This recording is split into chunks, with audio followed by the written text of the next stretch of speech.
কেমন আছেন সবাই?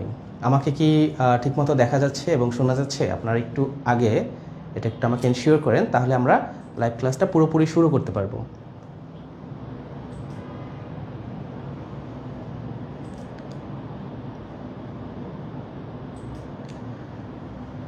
তো যেমনটা আমি বলেছিলাম যে আজকে আজকে হচ্ছে 12ই সেপ্টেম্বর রাত 9টায় আপনাদের সামনে লাইভে এসে অত্যন্ত গুরুত্বপূর্ণ একটা টপিকে আমি লাইভ ক্লাস নিব এবং আপনাদের সাথে মূলত এখানে একটা ওয়ান টু ওয়ান কমিউনিকেশন করার চেষ্টা করব, যাতে আপনারা শেষ মুহূর্তে এসে উপকৃত হতে পারেন। তো আমরা চাই যাতে বেশি বেশি মানুষ এই ক্লাসটাতে লাইভ ক্লাসে অংশগ্রহণ করুক এবং তাতে যাতে তারা উপকৃত হতে পারে। তো আপনারা সবাই একটু যাদেরকে জয়েন করাতে চান, যেসব বন্ধুবান্ধব আপনারা রয়েছে আপনাদের যে 47তম বিসিএস প্রিলিতে অংশগ্রহণ করতে যাচ্ছে বা নতুন বিসিএস ক্যান্ডিডেট, তারা সবাই যেন এই লাইভটা দেখতে পারে সেটা নিশ্চিত করার জন্য সবাইকে একটু মেনশন করুন এবং এই ভিডিওটা শেয়ার করতে পারেন। সেক্ষেত্রে কী হবে যে সবাই মোটামুটি চলে আসলে আমরা লাইভ ক্লাসটা সবচেয়ে দ্রুত যাতে শুরু করতে পারি, কারণ আপনারা যারা পরীক্ষা দিবেন তাদের কাছে এখন সময়ের মূল্য অনেক বেশি। আমরা চাই যেন আপনাদের প্রত্যেকটা মিনিট এখানে তার প্রাপ্য মর্যাদা পায়।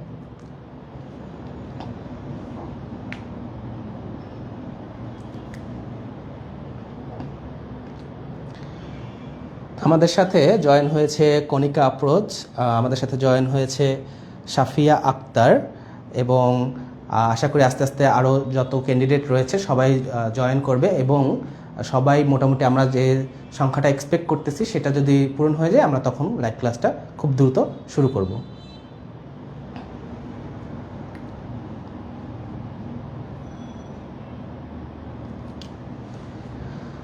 সবাই শুরু করার আগে আমরা একটু কমেন্ট সেকশনে জানাই যে সবাই কি আমরা 47তম প্রিলি দিচ্ছি কি না, এবং কেউ কেউ হয়তো দিচ্ছি না, জাস্ট জানার জন্য বা কী স্ট্র্যাটেজি রয়েছে বিসিএস এবং কি বিসিএসের একটা ধারণা নেওয়ার জন্য আমাদের মাঝে আছে। তো এরকম যদি কেউ থেকে থাকেন সেটা একটু কমেন্ট সেকশনে জানান যে এরকম কেউ কি আছে কিনা, নাকি সবাই আমরা 47তম বিসিএস দিচ্ছি।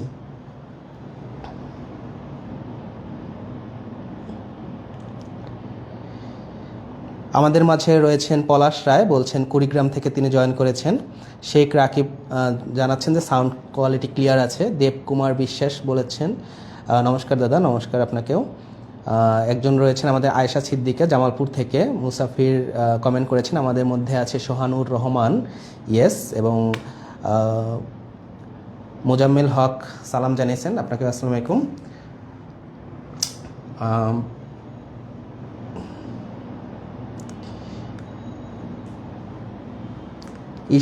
ঈশা ইসলাম বলছেন দিচ্ছি না স্যার।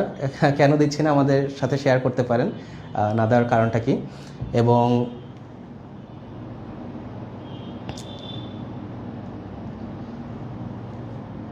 আয়েশা সিদ্দিকে বলছেন যে এবছর দিচ্ছি না, বাট নেক্সটটা দিব, অর্থাৎ আশা করি 50তম আপনি দিবেন এবং ক্লাস করার জন্য এসেছেন। এটা খুবই অ্যাপ্রিসিয়েবল যে আপনি আসলে এত দ্রুত এই সিদ্ধান্তগুলো নিয়েছেন। আমাদের মধ্যে অনেকেই আছে যারা অনেক লেটে এসে সিদ্ধান্ত নেয় যে না আমি বিসিএস দিব, একদম শেষ মুহূর্তে এসে। যে যত আগে এই সিদ্ধান্তগুলো নিবে এবং সেই অনুযায়ী কাজ করবে তার সাকসেসফুল হওয়ার সম্ভাবনা তত বেশি বেড়ে যাবে। এটা তো আমরা সবাই বুঝি। অনেকে আছেন তাই দেখবেন যে ভার্সিটিতে উঠেই বিসিএস প্রস্তুতি নেয়, তো সে একটু হলেও দৌড়ে এগিয়ে থাকবে, এটাই স্বাভাবিক।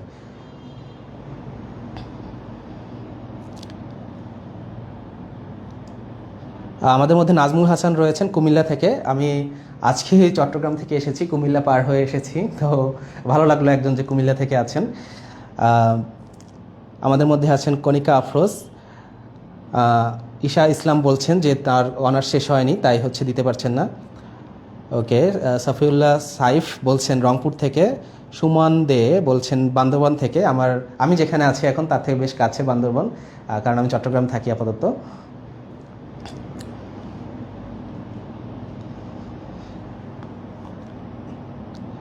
তন্নি আক্তার বলছেন পিরোজপুর থেকে।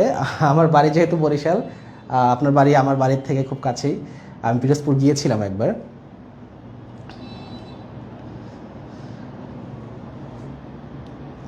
তো আশা করি অনেকেই জয়েন হয়ে গিয়েছে অলরেডি এবং আরও কয়েকজন জয়েন করবে এবং যখন সবাই চলে আসবে আমাদের মধ্যে তখন আমরা এই লাইভ ক্লাসটা শুরু করব, কারণ আজকের ক্লাসটা আপনাদের জন্য খুবই ইম্পর্ট্যান্ট হতে যাচ্ছে আমাদের বিশ্বাস, এবং সেজন্য আমরা চাচ্ছি যাতে সবাই আসার পরে আমরা ক্লাসটা শুরু করি, কারণ কেউ যদি একটুখানি অংশ মিস করে যায় সে অনেক গুরুত্বপূর্ণ আলোচনা মিস করে যাবে, যার কারণে আমরা একটু সময় নিচ্ছি যাতে সবাই এসে আমাদের সাথে অংশগ্রহণ করে।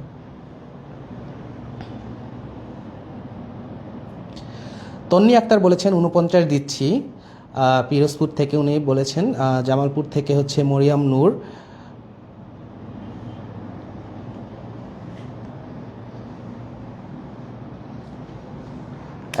কিশোর রয়েছেন টাঙ্গাইল থেকে।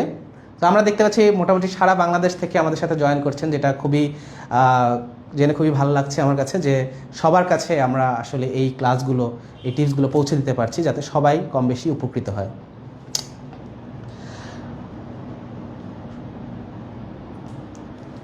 তো আমার মনে হয় আমরা ক্লাসটা আপাতত শুরু করছি। শুরু করার আগে আমরা জাস্ট একটা ছোট্ট পরিসংখ্যান নিয়ে শুরু করি। আমি যতটুকু জানি যে বিসিএস কম বেশি 4 লাখ, হ্যাঁ এরকম উঠানামা করে, যদি মাঝে মধ্যে কিছু কম হয়, 4 লাখের মতো ক্যান্ডিডেট আমরা যদি লিখি এখানে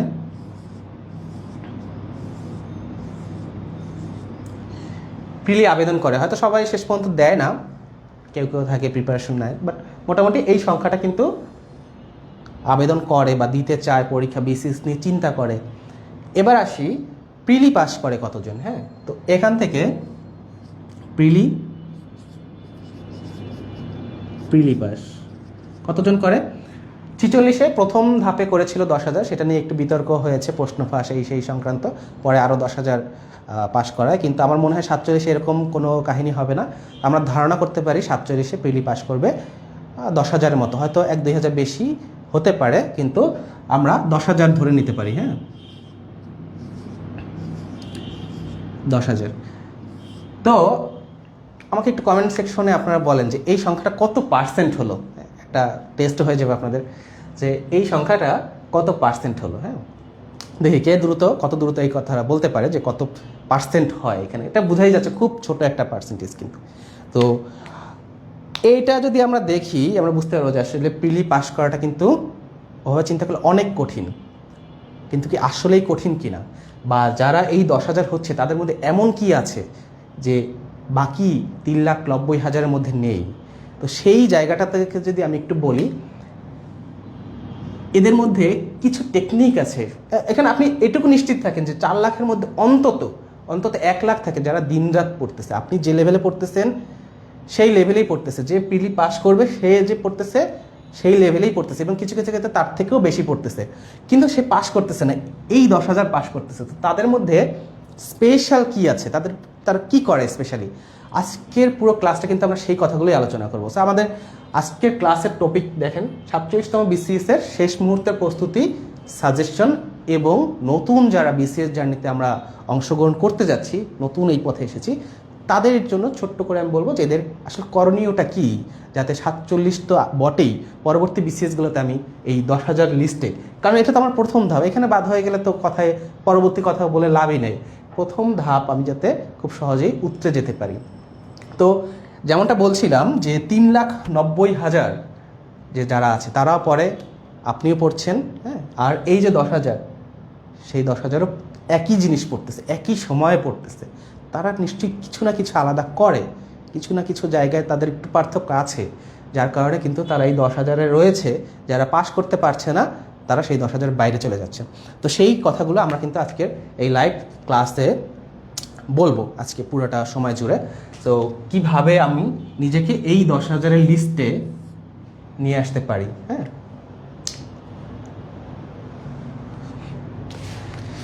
তো পুরো ক্লাসটাকে আমি সাজিয়েছি যে আমরা একটু সাবজেক্ট বাই সাবজেক্ট ডিসকাশন করব, প্রত্যেকটা সাবজেক্টে কি স্ট্র্যাটেজি ফলো করতে হয়, বিশেষ করে 47তম আপনারা জানেন আর মাত্র 1 সপ্তাহ রয়েছে। তো সেই ক্ষেত্রে 1 সপ্তাহে কি করা যায় লাস্ট মুহূর্তে, সেটা নিয়ে কিন্তু মূলত আলোচনা করব। আমাদের মধ্যে অনেকেই কমেন্ট করেছেন, আয়েশা সিদ্দিকে বলেছেন 2.5%, নাজমুল হাসান বলেছেন 2.5%, এছাড়া রয়েছেন স্বর্ণালী রহমান 2.5%। অনেকেই এটা কারেক্টলি বলতে পারছে। কথা হচ্ছে আমি কতটুকু সময় নিয়েছি বা কিভাবে করেছি, এইখানে কিন্তু পার্সন টু পার্সন আলাদা হয়ে যাবে। হ্যাঁ, এই জায়গাটাতেও আমাদের কাজ করতে হবে। আমরা পূর্ণাঙ্গ ক্লাস যখন নিব তখন দেখব যে কীভাবে এই ক্যালকুলেশনগুলো দ্রুত করা যায়। তো কনগ্রাচুলেশন যারা একবারেই বলে ফেলতে পেরেছেন। তো আমরা এখানে একটু প্রথমে আমি একটু এই পাশে জায়গা নিয়ে একটু সিলেবাসটা লিখি। এটা সবাই জানেন, তারপরে লিখছি কারণ আমাদের আলোচনার জন্য দরকার রয়েছে। বাংলা সাহিত্য, বাংলা ব্যাকরণ। বাংলা সাহিত্যের মার্ক কত সবাই একটু বলেন কমেন্ট সেকশনে। এটা হচ্ছে 20, তাই না? বাংলা ব্যাকরণ হচ্ছে 15, ইংলিশ গ্রামার এটা হচ্ছে 20, ইংলিশ লিটারেচার এইখানে হচ্ছে 15, বাংলাদেশ হচ্ছে 30,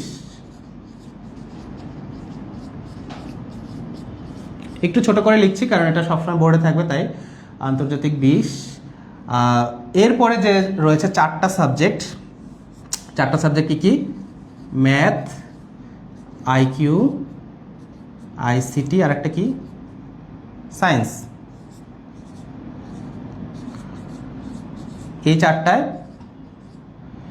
15, 15, 15, 15, এখানে 60। এটা নিয়ে আলাদা আলোচনা হবে। এরপর রয়েছে ভূগোলে হচ্ছে 10, আর নৈতিকতা, সুশাসন ইত্যাদি ইত্যাদি এটা রয়েছে 10। ওকে, তাহলে কত হলো? এখানে 35, এখানে 35, 70, 100, এইখানে রয়েছে 60, হ্যাঁ 160, আর 20, 180, আর এখানে 20, 200। এই টোটাল 200 মার্কের পরীক্ষা। তো এর আগে গত পরশুদিন আমি যখন একটা সংক্ষিপ্ত লাইভ সেশন করেছিলাম, অনেকেই জানতে চেয়েছে যে কাটমার্ক সংক্রান্ত আলোচনা, যে কাটমার্ক কত হতে পারে, কিভাবে হতে পারে ইত্যাদি ইত্যাদি যে আলোচনা রয়েছে সেইগুলো মূলত আমি বিশেষ করে এটা অনেকেরই প্রশ্ন থাকে, বিশেষ করে যারা নতুন এসেছেন বিসিএসে তারা বুঝতে পারে না যে আমি কত পেতে হবে বিসিএস প্রিলিতে পাস করতে। যারা আর 1 সপ্তাহ বাদে পরীক্ষা দিবে তাদের মধ্যেও এই চিন্তাটা কিন্তু সবার মধ্যে থাকে যে আমার কাটমার্কটা কত।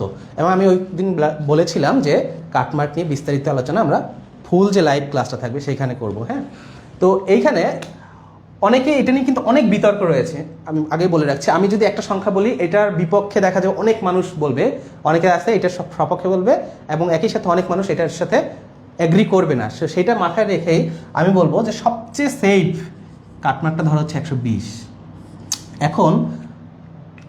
এখন আপনারা একটু এই ক্ষেত্রে মাথায় রাখা জরুরি যে যেহেতু পিএসসি তারা নিজেরা কোনো উত্তরপত্র দেয় না, তারা কোনো মার্ক প্রকাশ করে না, এটা পুরোপুরি অনুমান নির্ভর। এটা কিন্তু জাস্ট নিজেরা মিলিয়ে আমরা একটা কিছু বের করার চেষ্টা করি, এটা কিন্তু পুরোপুরি অনুমান নির্ভর। এটা প্রথমে মাথায় রাখতে হবে। হ্যাঁ, তো তারপরেও আমরা এটা কেন বলি, একটা মনের শান্তি বা আমি যে একটা স্ট্র্যাটেজি নিব সেই স্ট্র্যাটেজি যাতে আমি ফলো করতে পারি। এখন আপনার যদি মনে হয় যে কাটমার্ক 120, তাহলে আমি 120 পাওয়ার মতো পরীক্ষা দেব।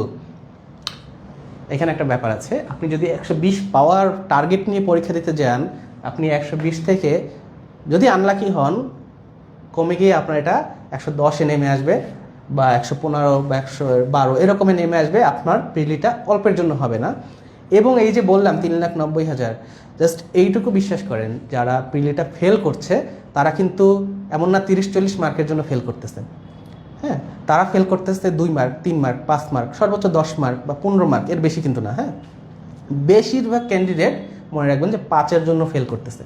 তো যারা পাস করতেছে যারা ফেল করতেছে এদের মধ্যে কিন্তু একটু জায়গায় একটুখানি পার্থক্য। এই একটুখানি হয়তো একটা শুনতে মনে হবে যে 5 মার্ক মাত্র, কিন্তু এই 5 মার্ক আপনাকে পেতে হলে অনেক টেকনিক ফলো করতে হবে, যেটা আমরা এই পুরো আজকের লাইভ সেশনে এটাই বলার চেষ্টা করবো। হ্যাঁ, তো এইখানে কথা হচ্ছে যে এটাকেও বোঝা গেল আশা করি যে 120-এ কিন্তু আমার হচ্ছে না, আমাকে নিতে হবে 130-এর মতো স্ট্র্যাটেজি সাজাতে হবে।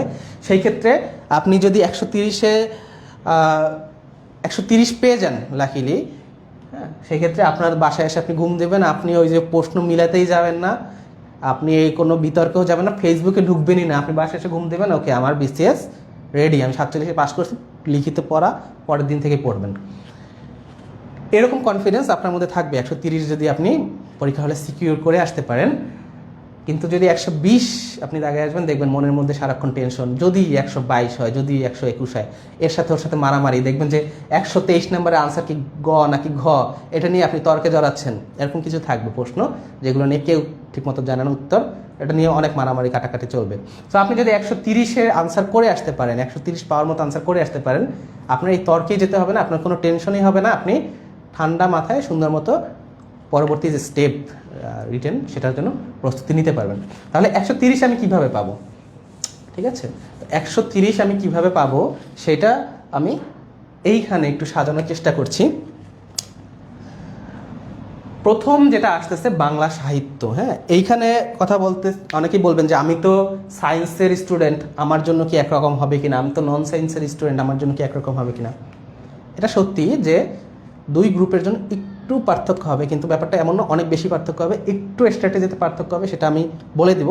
আমি প্রথমে যেটা লিখছি সেটা হচ্ছে সায়েন্সের স্টুডেন্টের কথা মাথায় রেখে যারা নন সায়েন্সের আছেন তাদের জন্য সামান্য একটু চেঞ্জ হবে, সেটা আমি বলবো। হ্যাঁ, তো বাংলা সাহিত্য এবং ব্যাকরণ এই দুইটা মিলে হচ্ছে 35।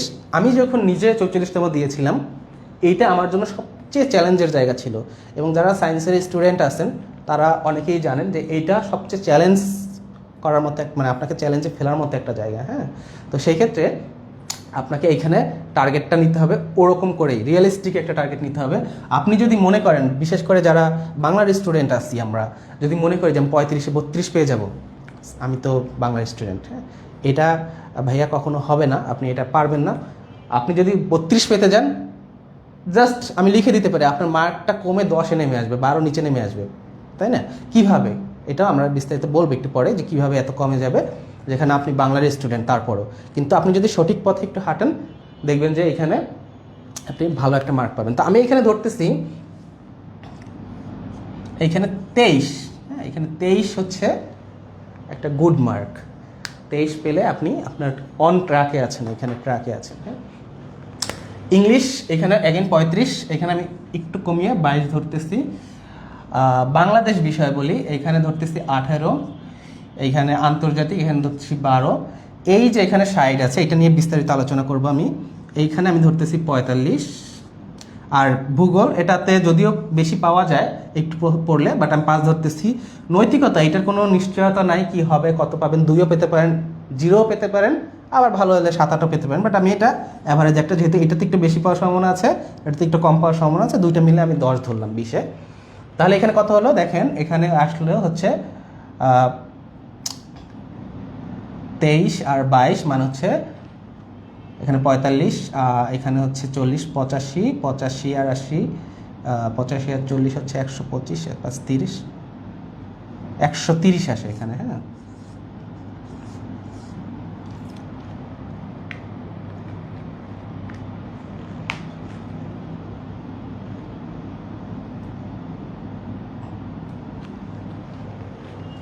টোটাল 130। তা এই যে আমি বললাম 130, সেই 130-এ এখানে রূপরেখা। এখন এটা নিয়ে বিস্তারিত আলোচনা করব যে এই মার্কগুলো আমি কেন বেছে নিয়েছি এবং এটা আপনি কীভাবে পাবেন। আপনি যে সায়েন্স স্টুডেন্ট হন সেক্ষেত্রে এটা ঠিক আছে কিনা, আপনি যে নন সায়েন্স হন সেক্ষেত্রে এটা ঠিক আছে কিনা, এই সংক্রান্ত নিয়ে আমরা আলোচনা করব। বাট তার আগে আমরা একটু কমেন্ট সেকশনটা থেকে ঘুরে আসি যে সবাইকে কী বলছেন।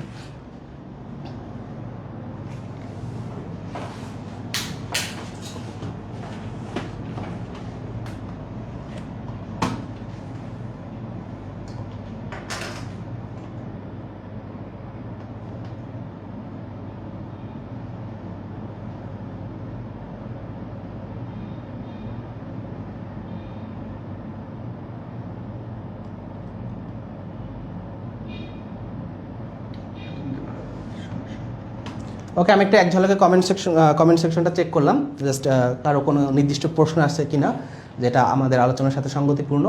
তো সেরকম থাকলে আপনারা অবশ্যই কমেন্ট করে জানান যে আপনাদের কোনো নির্দিষ্ট প্রশ্ন আছে কিনা। আমি চেষ্টা করব সবার প্রশ্নেরই রেসপন্স করতে এবং যাতে সবাই শিখতে পারে। হ্যাঁ, এটা মূলত একটা আজকের ক্লাসটা মূলত একটা প্রশ্ন উত্তর সেশন, যাতে আপনার যত জিজ্ঞাসা আছে এই সংক্রান্ত 47তম বিসিএস প্রিলি সংক্রান্ত প্রত্যেকটা প্রশ্ন যেন উত্তর আমি দিতে পারি, আমি সেই চেষ্টাই করব। হ্যাঁ, ওকে। সো প্রথমত এই নাম্বারগুলো আমি আমার পরীক্ষার জন্য আমি এভাবে করে সেট করেছিলাম। যদি আমি এখানে একটু বেশি ধরেছি, এখানে একটু কম ধরেছি, বাট সবার জন্য চিন্তা করলে এই নাম্বারগুলো মোটামুটি একটা স্ট্যান্ডার্ড নাম্বার। এবং এই নাম্বারগুলো একটা সুইট স্পটে আছে। কীরকম সুইট স্পট? যে আপনি যদি খুব বেশি অ্যাম্বিশাস হন যে না আমি অনেক বেশি পাবো, আমি ইংলিশের স্টুডেন্ট, আমি ইংলিশে 35-এ 30 পাবো, সেই ক্ষেত্রে আপনার নেগেটিভ মার্ক এত বেশি পাবেন। আপনি খেয়াল করবেন আপনার কিছু প্রশ্ন থাকবেই, সেটা ইংলিশে যতই আপনি এক্সপার্ট হন না কেন পারবেন না। তো সেই ক্ষেত্রে আপনি যদি বেশি এটাতে ওভার কনফিডেন্স হয়ে যান, সেক্ষেত্রে আপনার মার্ক আরও কমে যাবে। তো এইখানে যার যার নিজের সাবজেক্টে তো অবশ্যই যে ইংলিশে সে 22-এর জায়গায় একটু বেশি পাবেই, এটাই স্বাভাবিক।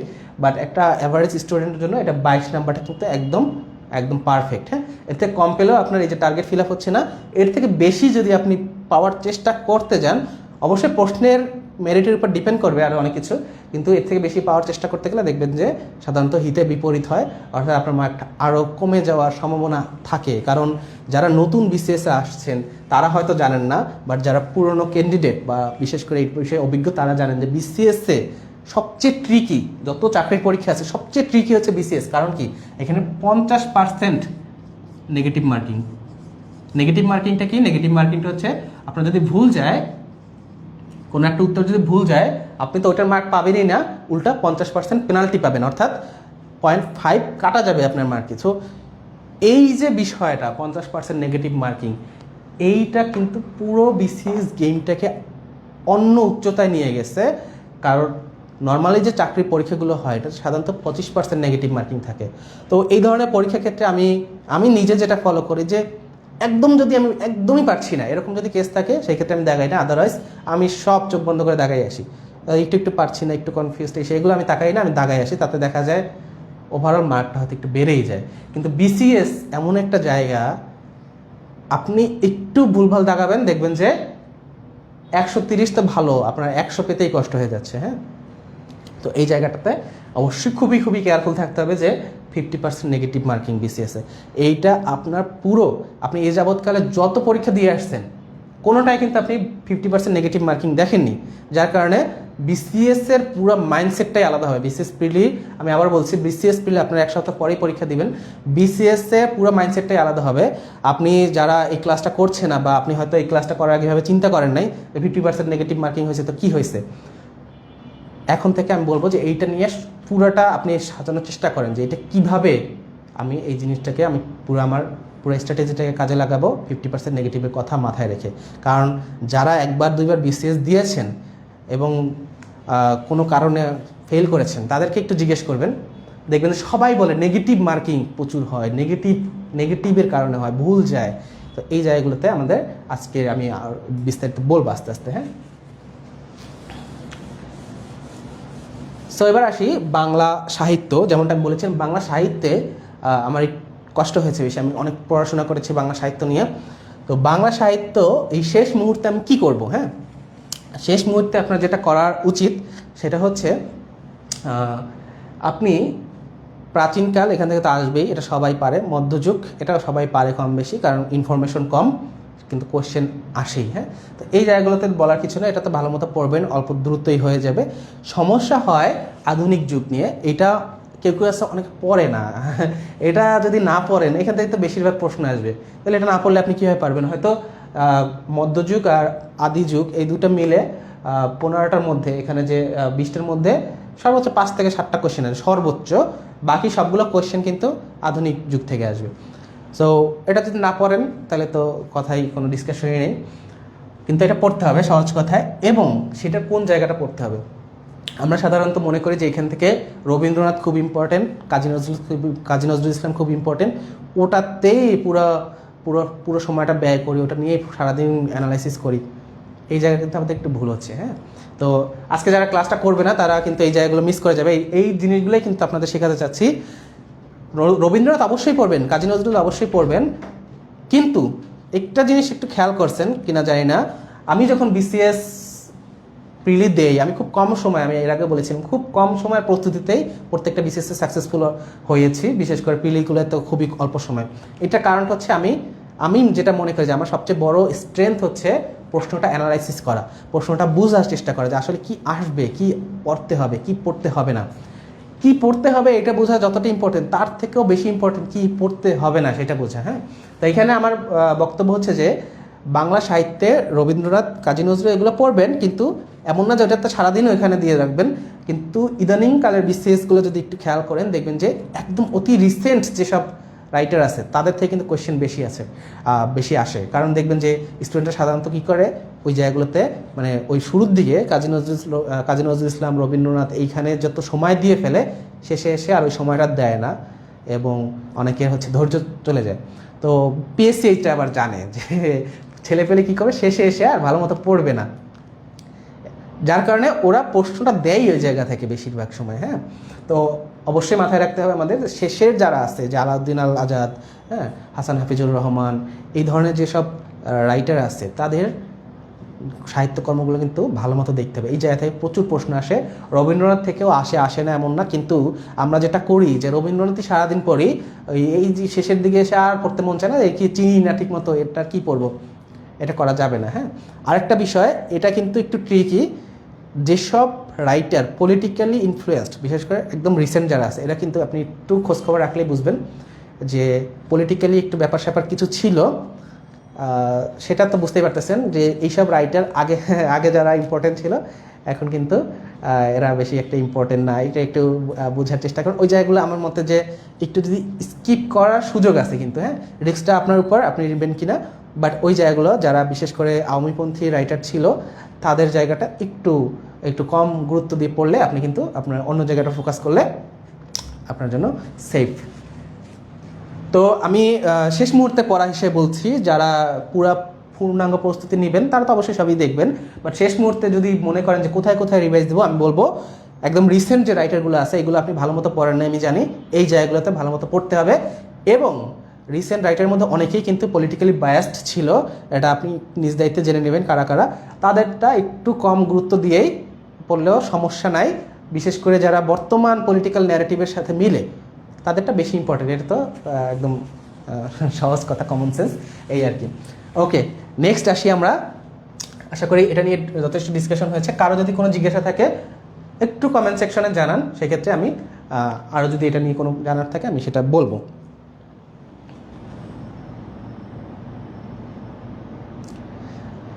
ওকে, আমাদের মাঝে রয়েছেন সানজিদা আরোহী, সালাম জানিয়েছেন। পারভেজ আবদুল্লাহ বলছেন কোথায় পাবো বইটা যেখানে সব ধরনের, ওকে, বই সংক্রান্ত আলোচনা আমরা করব। রিসেন্ট তন্নি একটা বলছেন রিসেন্ট রাইটার নামগুলো একটু বলেন স্যার। আর রিসেন্ট রাইটার নাম বলতে গেলে অনেক সময় চলে যাবে। আপনি যে কোনো বই যদি নেন দেখবেন যে শেষের দিকে এসে, ওটা তো সময়ের সাথে সাথে সাজানো, যে আদিকাল থেকে শুরু করে একদম রিসেন্ট সময় দেখবেন যে শেষের দিকে এসে যে রাইটারগুলো থাকে ওটাই তো রিসেন্ট রাইটার, তাই না? আর সমস্যা নেই, আমরা এগুলো পেজে পরবর্তীতে বিস্তারিত আলোচনা আমরা পোস্ট করতেই থাকবো। অবশ্যই বিসিএস চ্যাম্পিয়নের তো সাথে থাকবেনই, সেক্ষেত্রে আপনারা এগুলো আপডেট অবশ্যই পেয়ে যাবেন। হ্যাঁ, আপনারা তাছাড়া মেসেজের মাধ্যমে আপনারা আমাদের সাথে কমিউনিকেট করতে পারেন, সেক্ষেত্রে আমরা এগুলো বলে দিব। আচ্ছা, রাইটারের নাম অনেকেই জানতে চাচ্ছেন, আমরা অবশ্যই এটা পেজ নিয়ে আপডেট দিব। হ্যাঁ, ওকে। সো বাংলা ব্যাকরণের যে জায়গাটা আমরা ভুল করি সেটা হচ্ছে যে অনেক ধরনের বই পড়তে যায়। এই জায়গাটা একটু আমি বলার চেষ্টা করব। সবচেয়ে বাংলা ব্যাকরণের গোল্ড স্ট্যান্ডার্ড যেটা, এইটা আমরা অনেকেই পড়ি না। এই জায়গাটা সবচেয়ে বড় ভুল। এটা গোল্ড স্ট্যান্ডার্ড কি, কোন বইটা আমি একদম আদর্শ হিসেবে ধরবো, এটা কিন্তু এতটুকু একটা বই আছে, নবম দশম শ্রেণীর বাংলা ব্যাকরণ। ওই যে বোর্ড বইটা আছে, ওই বোর্ড বইটা অনেকেই আছে আমরা তুলেও ধরি না, মানে খুলেও দেখি না, এবং জানি না। এইটা সবচেয়ে বড় একটা ভুল, কারণ ওই বইটাকে এখন আমার একটা মানে বাইবেলের পর্যায়ে চলে গিয়েছে বিসিএস এর জন্য, কারণ ওইটাতে যা আসে হুবহু সেগুলাই আসে। আমি একটু উদাহরণ দেই, যেমন এরকম এক প্রশ্ন আসে যে মরি মরি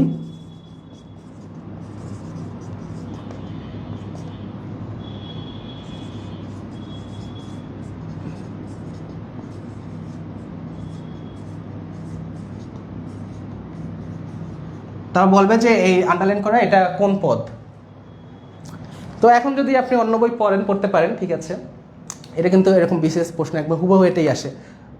তো আপনি যদি ওই 19-এর বইটা খুলে একটু পড়তেন, দেখতেন যে এটা একদম উদাহরণ হিসেবে দেওয়া আছে, অনন্যায়ী অব্যয় যে কাকে বলে সেটার উদাহরণ হিসেবে ওই 19-এর বইটা এই কথাটাই লেখা আছে। আরও একটা আছে সংশয়ে সংকল্প সদা টলে, পাছে লোকে কিছু বলে, এটা একটা কবিতার লাইন, বাট ওই বইতে কিন্তু উদাহরণ হিসেবে দেওয়া আছে।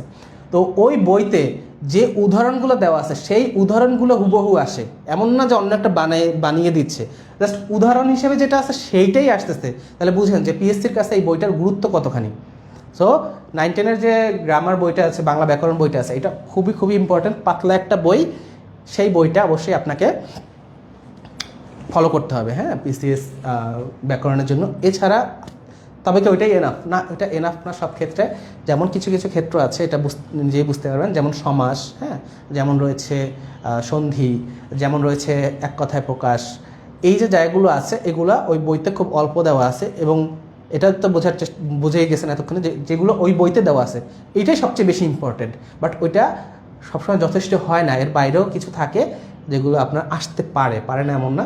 সেই যে জায়গাগুলো আছে, সমাস, সন্ধি গেল, তারপর হচ্ছে এক কথায় প্রকাশ গেল, সমার্থক শব্দ গেল, বিপরীত শব্দ গেল, এই যে জায়গাগুলো আছে যেগুলো একটু মানে পড়তে হবে আমাকে বেশি বেশি, সেগুলো আপনি অন্য বই চাইলে পড়তে পারেন। বিশেষ করে প্রশ্ন ব্যাংক অ্যানালাইসিস করে কিছু বইতে লেখা থাকে, সেই বইগুলো দেখবেন যে এখানে অনেক বড় লম্বা লিস্ট দেওয়া আছে, সেইগুলো থেকে আপনি যে কয়টা পারেন একটু দেখে নিয়েন।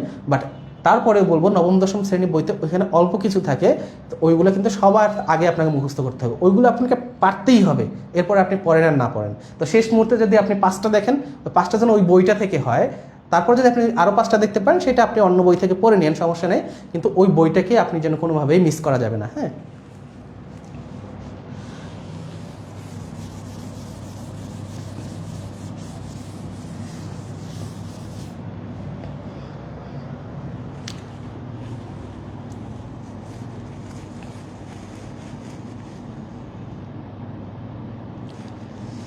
তো আমাদের মাঝে আছে আমার একটা ফ্রেন্ড রিজভি, 44তম বিসিএসে প্রশাসন ক্যাডার হয়েছেন, সে আমার কলেজেরও ফ্রেন্ড ছিল, সে কমেন্ট করেছেন। রিজভি, আশা করি ভালো আছো।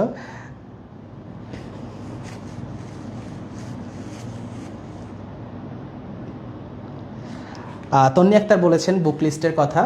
বুক লিস্ট নিয়ে অনেকেরই প্রশ্ন থাকে, আমরা এটা সময় সময় উত্তরও দিই, আপনারা পেজে মেসেজ করলে অবশ্যই বুক লিস্ট সংক্রান্ত বিস্তারিত কথাবার্তা পেয়ে যাবেন। এছাড়া আপনারা যদি ভর্তি হন, আমাদের বিসিএস চ্যাম্পিয়ন যে একটা গ্রুপ রয়েছে, সিক্রেট গ্রুপ, ভর্তি হলে গ্রুপটা অ্যাড করি, এইখানে কিন্তু আমরা বুক লিস্ট সংক্রান্ত বিস্তারিত আলোচনা করি, মানে অনেক, এটা আসলে অনেক বিস্তারিত ডিসকাশন, যেটা আজকের লাইভ ক্লাসে হয়তো বিস্তারিত বলার সুযোগ নেই। এই জন্য আমরা কিন্তু ওই রিলেটেড বিস্তারিত আলোচনা আমরা এইসব গ্রুপে, বিশেষ করে আপনি যদি 50তম আমাদের যে লাইভ কোর্স রয়েছে বিসিএস পিলের জন্য, সেটা ভর্তি হন, আপনারা এই সংক্রান্ত অনেক আলোচনা আমরা এইসব গ্রুপে করে থাকি, হ্যাঁ। বিশেষ করে আমরা যারা ক্যাডার রয়েছি শিক্ষক প্যানেল হিসেবে, তারা এইগুলো, আমরা যে বইগুলো ফলো করি, বিশেষ করে পিডিএফ ইত্যাদি ইত্যাদি, এগুলো আমরা রেগুলার শেয়ার করি। বিশেষ করে বইগুলো হয় কি অনেক মোটা থাকে, হ্যাঁ, তো এই বইগুলো আপনি কতটুকু পড়তে পারবেন, কতটুকু মুখস্থ রাখতে পারবেন, এইখানে কিন্তু একটা ব্যাপার চলে আসে, যার কারণে হ্যান্ড নোট যেগুলো রয়েছে এগুলো অনেক সময় বেশি কার্যকর হয় অনেক স্টুডেন্টদের থেকে, এবং সেই হ্যান্ড নোটটা অবশ্যই মানে সব জায়গার হ্যান্ড নোট কতটা কার্যকর হয় না, যারা অলরেডি সাকসেসফুল হয়েছে তাদের তৈরি করা হ্যান্ড নোট তো একটু বেশি কাজে আসবে, এটাই স্বাভাবিক, তাই না? তো আপনারা এই গ্রুপগুলোতে যদি জয়েন করতে পারেন সেক্ষেত্রে বেশি উপকৃত হবেন।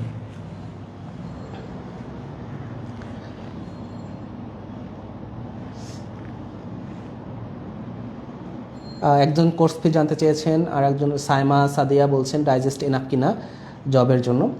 আচ্ছা, ডাইজেস্ট এনাফ কিনা এটা নিয়ে আমার বিস্তারিত আলোচনা করার সুযোগ হবে কিনা আজকে জানি না, বাট ডাইজেস্ট হলে হয় কি, ডাইজেস্ট হয়তো কিছু ক্ষেত্রে এনাফ, কিন্তু ডাইজেস্টে যেটা হয় যে আপনার বোঝার সুযোগ হয় না বিষয়টা, দেখা যায় যে গদবাধা মুখস্থ, না বুঝে মুখস্থ, বুঝে মুখস্থ, এটা একটা ক্যান্ডিডেটের জন্য একটু কঠিন হয়ে যায়, মানে অনেকটা আছে চাইনিজ পড়ার মতো হয়ে যায়, যে আপনি কিছুই বুঝতেছেন না, পুরোপুরি মুখস্থ করতেছেন।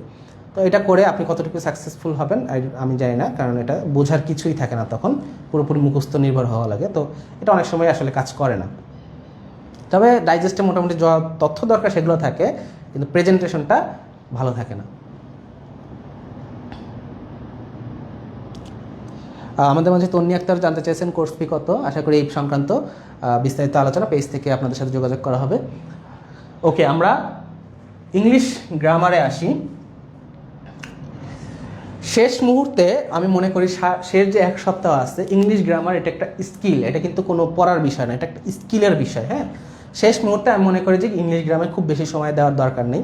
তারপরে আপনি কিছু জায়গা থাকে যেগুলোতে বারবার সমস্যা হয়, যেমন পার্টস অফ স্পিচ আইডেন্টিফিকেশন, এটা নিচে আন্ডারলাইন করে বলে এইটা কোন পার্টস অফ স্পিচ। এটা আমার নিজেরই অনেক সমস্যা হয়, যারা ইংলিশ একটু দুর্বল রয়েছেন তাদের কথা আর কি বলবো। এটা কিন্তু সত্যি সত্যি অনেক কঠিন। আপনার এখানে কিছু ট্রিক আছে, এগুলো আমরা ক্লাসে বিস্তারিত আলোচনা করবো। সেইগুলো যদি ফলো করেন অনেক সময় সাকসেসফুল হওয়া যায়, বাট 100% গ্যারান্টি দিয়ে বলা যায় না যে এটা কাজ করবে কিনা, এই আর কি। তো ওই জায়গাগুলো আপনি একটু দেখে নিতে পারেন, যে জায়গাগুলোতে আপনি মনে করছেন দুর্বল একটু তুলনামূলক। কিছু আছে যে সাবজেক্ট ভার্ব এগ্রিমেন্ট এরকম টুকিটাকি যে জায়গাগুলো রয়েছে, আপনি যে দুর্বল থেকে থাকেন সেটা একটু দেখে নিতে পারেন। বাট ইংলিশ গ্রামারে একদম যে খুব বেশি সময় দিব আমি, এটা আমার মতে এই শেষ মুহূর্তে সেটা করার কিছু নেই। এটা হচ্ছে দীর্ঘমেয়াদী প্রক্রিয়া। যেমন আমরা যদি 50তম বিসিএসের কথা বলি, সেটার জন্য আপনি ইংলিশ গ্রামারে আস্তে আস্তে এখন থেকে ডেভেলপ করার কাজ শুরু করতে পারেন। বা যারা নতুন বিসিএসে আসছি আমরা, বা যারা আমরা রানিং স্টুডেন্ট আছি ফার্স্ট ইয়ার সেকেন্ড ইয়ার, তারা যদি এখন ইংলিশ গ্রামারে ফোকাস দেয় তারা সবচেয়ে বেশি বেনিফিটেড হবে। আপনি যে মাত্র 1 সপ্তাহ রয়েছে পরীক্ষা, সে কিন্তু অতটা বেনিফিটেড হবে না ইংলিশ গ্রামারে এই মুহূর্তে, খুব একটা পড়াশোনা করে লাভ নেই। আর ভোকাবুলারির কথা যদি বলি, ভোকাবুলারির পরে একদমই লাভ নেই এই মুহূর্তে। কারণ ভোকাবুলারি একে তো আপনি যদি র্যান্ডমলি পড়েন, জাস্ট বই থেকে পড়তেছি লিস্ট ধরে, ওটা ভুলে যাবেন, মনে থাকবে না। এটা যাই একবার দুইবার বিশেষ দিয়েছে তাকে জিজ্ঞেস করলে আপনি বুঝতে পারবেন যে এটা মনে রাখাটা অনেক চ্যালেঞ্জিং। আর শেষ মুহূর্তে এসে ওটা তো কমন পড়ার সম্ভাবনা খুবই কম। তো এটা আসলে ভোকাবুলারি অনেকেরই মাথায় একটা টেনশন, কারণ প্রত্যেকটা চাকরি পরীক্ষায় আসে। এটা কি করা যায়, এটা নিয়ে আমরা আমাদের যে পূর্ণাঙ্গ কোর্স রয়েছে সেগুলো আমরা কিন্তু বিস্তারিত এখানে আলোচনা করবো। আসলে ভোকাবুলারি নিয়ে কী করা উচিত, কী করা যায়, কীভাবে আমি এটা ভুলে যাওয়া থেকে আটকাবো নিজেকে। এখানে অনেক কথাবার্তা, যেটা এই পুরো সাবজেক্ট নিয়ে আমরা তাহলে কথা বলতে পারবো না যদি এটা নিয়ে বিস্তারিত কথা বলতে যাই। ওকে, এরপরে যে জায়গাটা, এটা সবচেয়ে স্ট্র্যাটেজিক একটা জায়গা, ইংলিশ লিটারেচার। হ্যাঁ, এটা আমি একটু হাইলাইট করছি, এইটা কিন্তু সবচেয়ে স্ট্র্যাটেজিক একটা জায়গা। তো এইখানে অনেক কথা বলার আছে আমার, এটা আমি একটু সবাই একটু মনোযোগ দিয়ে শুনবেন।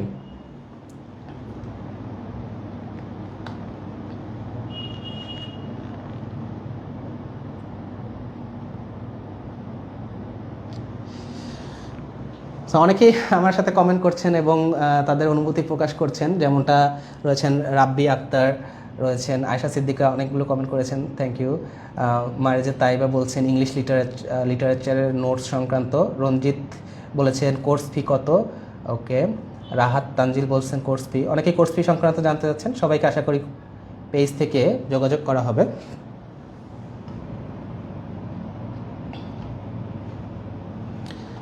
বিগত প্রশ্ন 47-এর জন্য পড়বো কিনা সেটা একজনে জিজ্ঞেস করছেন, লামিসা, সেটা নিয়ে কথা বলবো। হ্যাঁ, একটু সাথে থাকেন, আমাদের ভিডিওটা পুরোপুরি দেখেন, আশা করি এটা নিয়ে আমরা একটু পরে এটা নিয়ে আলোচনা করব।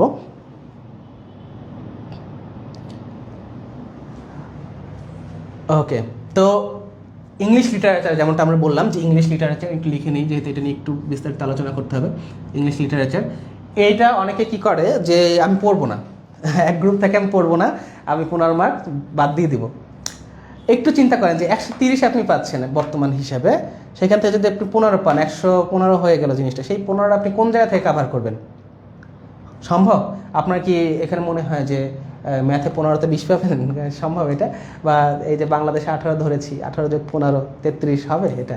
তো এটা আসলে খুবই বাজে একটা স্ট্র্যাটেজি যে আমি ইংলিশ লিটারেচার পড়বই না। আবার আরেক গ্রুপে থাকে, আরেক প্রান্তে আরেক গ্রুপ থাকে যারা বলে যে আমি ইংলিশ লিটারেচার 15তে 15 পাবো। এটাও খুব বাজে একটা সিদ্ধান্ত। অনেকে তাকে সারাদিন ইংলিশ লিটারেচার পড়ে, মানে যেমনটা বললাম যে 15তে 15 লাগবে তার, এটা খুবই খুবই একটা ক্ষতিকর একটা স্ট্র্যাটেজি। আবার এক গ্রুপ যে থাকে পড়ে না, এটাও খুবই ক্ষতিকর একটা স্ট্র্যাটেজি। তাহলে সঠিক উপায়টা কি? বিশেষ করে আমি যেটা ফলো করছি সেইটাই আমি বলবো। এখানে হয়তো অনেকের মতেই অন্য কিছু সঠিক হতে পারে, বাট আমার ফলো করা টেকনিকটা আমি বলছি। এখানে আপনার এক্সপেকটেশনস বুঝতে হবে। আপনার এক্সপেকটেশন 15 থাকা যাবে না, 12 থাকা যাবে না। হ্যাঁ, আপনার এক্সপেকটেশন থাকবে হাইয়েস্ট 10। 8ও যদি পান, হ্যাঁ, আপনার হ্যাপি। 8 নিয়ে আপনাকে হ্যাপি থাকতে হবে। হ্যাঁ, কারণ 8 মানে হচ্ছে কিন্তু আপনি 50%-এর বেশি মার্ক পাচ্ছেন। তো ইংলিশ লিটারেচারের মতো একটা জায়গা থেকে আপনি পাস করার মার্কটা নিয়ে নিচ্ছেন, এটা কিন্তু অনেক বড় একটা ব্যাপার। কারণ আপনি তো এখানে বুস্ট দিবেন এই জায়গাটাতে। ইংলিশ লিটারেচার কিন্তু আপনি কোনো মতে পাস মার্ক পেলেই আপনি মনে করেন ওখানে যথেষ্ট ভালো করছেন, এটা আপনার মেনে নিতে হবে। হ্যাঁ, সো 8 পাওয়ার ক্ষেত্রে আপনাকে যেভাবে স্ট্র্যাটেজি পড়তে হবে, যে স্ট্র্যাটেজিটা ফলো করতে হবে, 15 পাওয়ার ক্ষেত্রে কিন্তু একদম ভিন্ন একটা বিষয়। যারা সারাদিন ইংলিশ লিটারেচার পড়ে হতাশ হয়ে যায়, মনে থাকে না, দেখবেন যে আমি এখন যে কথাগুলো বলবো মনে হবে যে ইংলিশ লিটারেচার অনেক সহজ হবে আপনার জন্য, আর্ট পাওয়াটা অনেক ইজি হয়ে যাবে। আর যারা সারাদিন পড়ে আপনি একটু খোঁজ নিয়ে দেখবেন যে এরা কিন্তু ফেল করে অনেকেই। কারণ কি? কারণ হচ্ছে ওই যে সারাদিন পড়তে থাকে ইংলিশ লিটারেচার, সব পারে, মানে তার এমন কথা হচ্ছে আমি তো আমার মানে বিসিএস জার্নির অর্ধেক সময় ব্যয় করছি ইংলিশ লিটারেচারের পিছনে, তা আমি যদি 15 না পাই কে পাবে? এই ধরনের ইগো প্রবলেম থাকলে সমস্যা, এটা নিয়ে বলবো ইগো প্রবলেম কিভাবে কাজ করে, কেন এটা ফাঁদে পা দেওয়া যাবে না, এটা নিয়ে আমি একটু পরে বলছি। কিন্তু এখানে কথা হচ্ছে আর্ট, আর্ট কেন আমি বলছি এবং কিভাবে এটা আপনাকে আর্ট পাইয়ে দিব আমি জাস্ট এখন বলতেছি। এটা মনে রাখেন যে ইংলিশ লিটারেচারে এখানে একটা ট্রিক আছে। কি ট্রিক? সেটা হচ্ছে প্রত্যেকটা রাইটার, শুধুমাত্র শেক্সপিয়ার বাদ দিয়ে প্রত্যেকটা রাইটারে খেয়াল করবেন শুধুমাত্র একটা ওয়ার্ড কি জন্যই ফেমাস থাকে সে, হ্যাঁ, বা খুব বেশি হলে দুটো, যারা একটু বেশি ফেমাস তাদের জন্য দুইটা, আর যারা মোটামুটি ফেমাস তাদের জন্য সাধারণত একটা ওয়ার্ক থাকে যেটা জন্য সে জগদ্বিখ্যাত। আপনি এই জায়গাটাই শুধু পড়তে হবে, আপনি প্রত্যেকটা রাইটার শুধু একটা ওয়ার্ক পড়বেন। 10টা পড়তে গেলে আপনি জীবনেও এটা মনে রাখতে পারবেন না, মুখস্থ করতে পারবেন না, আপনি এটা ভুলে যাবেন। হ্যাঁ, বিশেষ করে শেষ মুহূর্তে এসে তো কোনো মানেই হয় না আপনি এক একটা রাইটারের সবগুলো 4-5টা করে সাহিত্যকর্ম দেখবেন। তো শেক্সপিয়ার বাদ দিয়ে আমি কি বলেছি, প্রত্যেকটা রাইটারের হ্যাঁ জাস্ট একটাই সাহিত্যকর্ম দেখবেন। এখন আপনি বুঝবেন কী হচ্ছে কোনটা, কারণ বইতে তো অনেকগুলো দেওয়া থাকে 10-12টা। আপনি কি করবেন যে ওই রাইটারটা লিখে সার্চ করবেন। যেমন যদি ধরি আমরা একটা উদাহরণ দিই, এসটি কলোরিজ বানান আশা করি ঠিক আছে। এসটি কলোরিজ আপনি যদি সার্চ করেন দেখবেন যে ওনার একটা এর জন্যই সে ফেমাস, রাইম অফ দ্য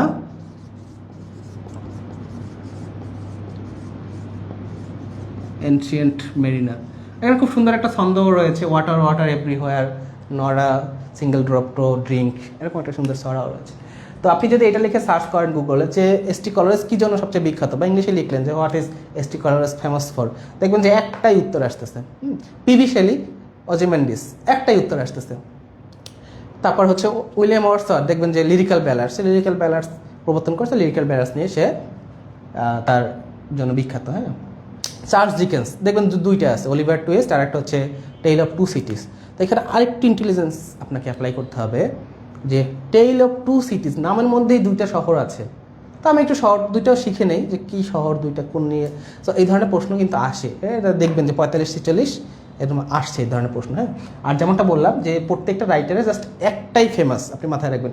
আপনি 5টা পড়তে গেলে কিন্তু অ্যাগেইন বলতেছি আপনি পারবেন না মুখস্থ করতে। তো আপনি এখন প্রশ্ন হতে পারে যে এই একটা থেকে কি কমন পড়বে? হয়তো 100% কমন পড়বে না, কিন্তু এমনটা বললাম যে আপনার কিন্তু 15 পাওয়ার জন্য পড়তেও যাইয়েন না, পরীক্ষাও দিতে যাইয়েন না। আপনি পাবেন 8 থেকে 10, এবং আমি এটা লিখে দিতে পারি, আপনি জাস্ট প্রত্যেকটা ফেমাস রাইটারের ফেমাস একটা করে ওয়ার্ড শিখে যাবেন শেক্সপিয়ার বাদ দিয়ে, আপনি 8 থেকে 10 পাবেন, এটুকু গ্যারান্টি আমি দিচ্ছি যে 8 থেকে 10 আপনি ওখান থেকে প্রশ্নে কমন পাবেন। যদি এই জায়গাটা, অনেক সময় বিশেষ কি হয় যে কোনো একটা সাবজেক্ট ওরা টার্গেট করে যেটাতে খুব কঠিন একটা প্রশ্ন করে, এখানে যে কোনো একটা সাবজেক্ট খুব কঠিন হবে, সেই কঠিনটা যদি ইংলিশ লিটারেচার হয়ে থাকে তাহলে এই কথাগুলো হয়তো খাটবে না, সেটা কেউই পারবে না, আপনি একা না। কিন্তু সেটা যদি না হয়, জাস্ট গতানুগতিক প্রশ্ন হয় ইংলিশ লিটারেচারে, আপনি জাস্ট একটা করে পড়ে আপনি 8 থেকে 10 পাবেন, এটুকু নিশ্চিত থাকেন। হ্যাঁ, আর শেক্সপিয়ারের ক্ষেত্রে ওনার প্রত্যেকটা সাহিত্যকর্ম স্টোরি সহ মুখস্থ রাখতে হবে, মানে মুখস্থ না, একটু স্টোরিগুলো শুনলেন, কাহিনী সংক্ষেপ জানলেন, ক্যারেক্টারগুলো একটু জানলেন, এবং দু একটা বিশেষ করে যে উক্তি, ইদানিংকালে তো উক্তিগুলো বেশি আসে শেক্সপিয়ারের, উক্তিগুলো একটু জানলেন। এছাড়া কিছু টার্ম রয়েছে ইংলিশ লিটারেচার, এগুলো একটু দেখলেন, তো খুব বেশি কষ্ট আশা করি হবে না। হ্যাঁ, তো আপনি যদি একটা করে পড়েন আমার মনে হয় 8 থেকে 10 এক্ষেত্রে আপনি খুব সহজেই পেয়ে যাবেন।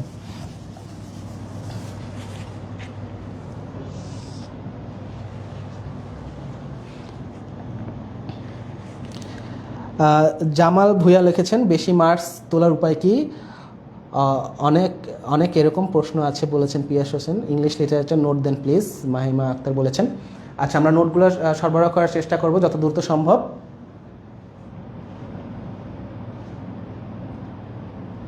মাহমুদা বলেছেন যে ইংলিশে অনেকটাই দুর্বল, ইংলিশ লিটারেচারে নোটটা দিলে ভালো হবে। ওকে,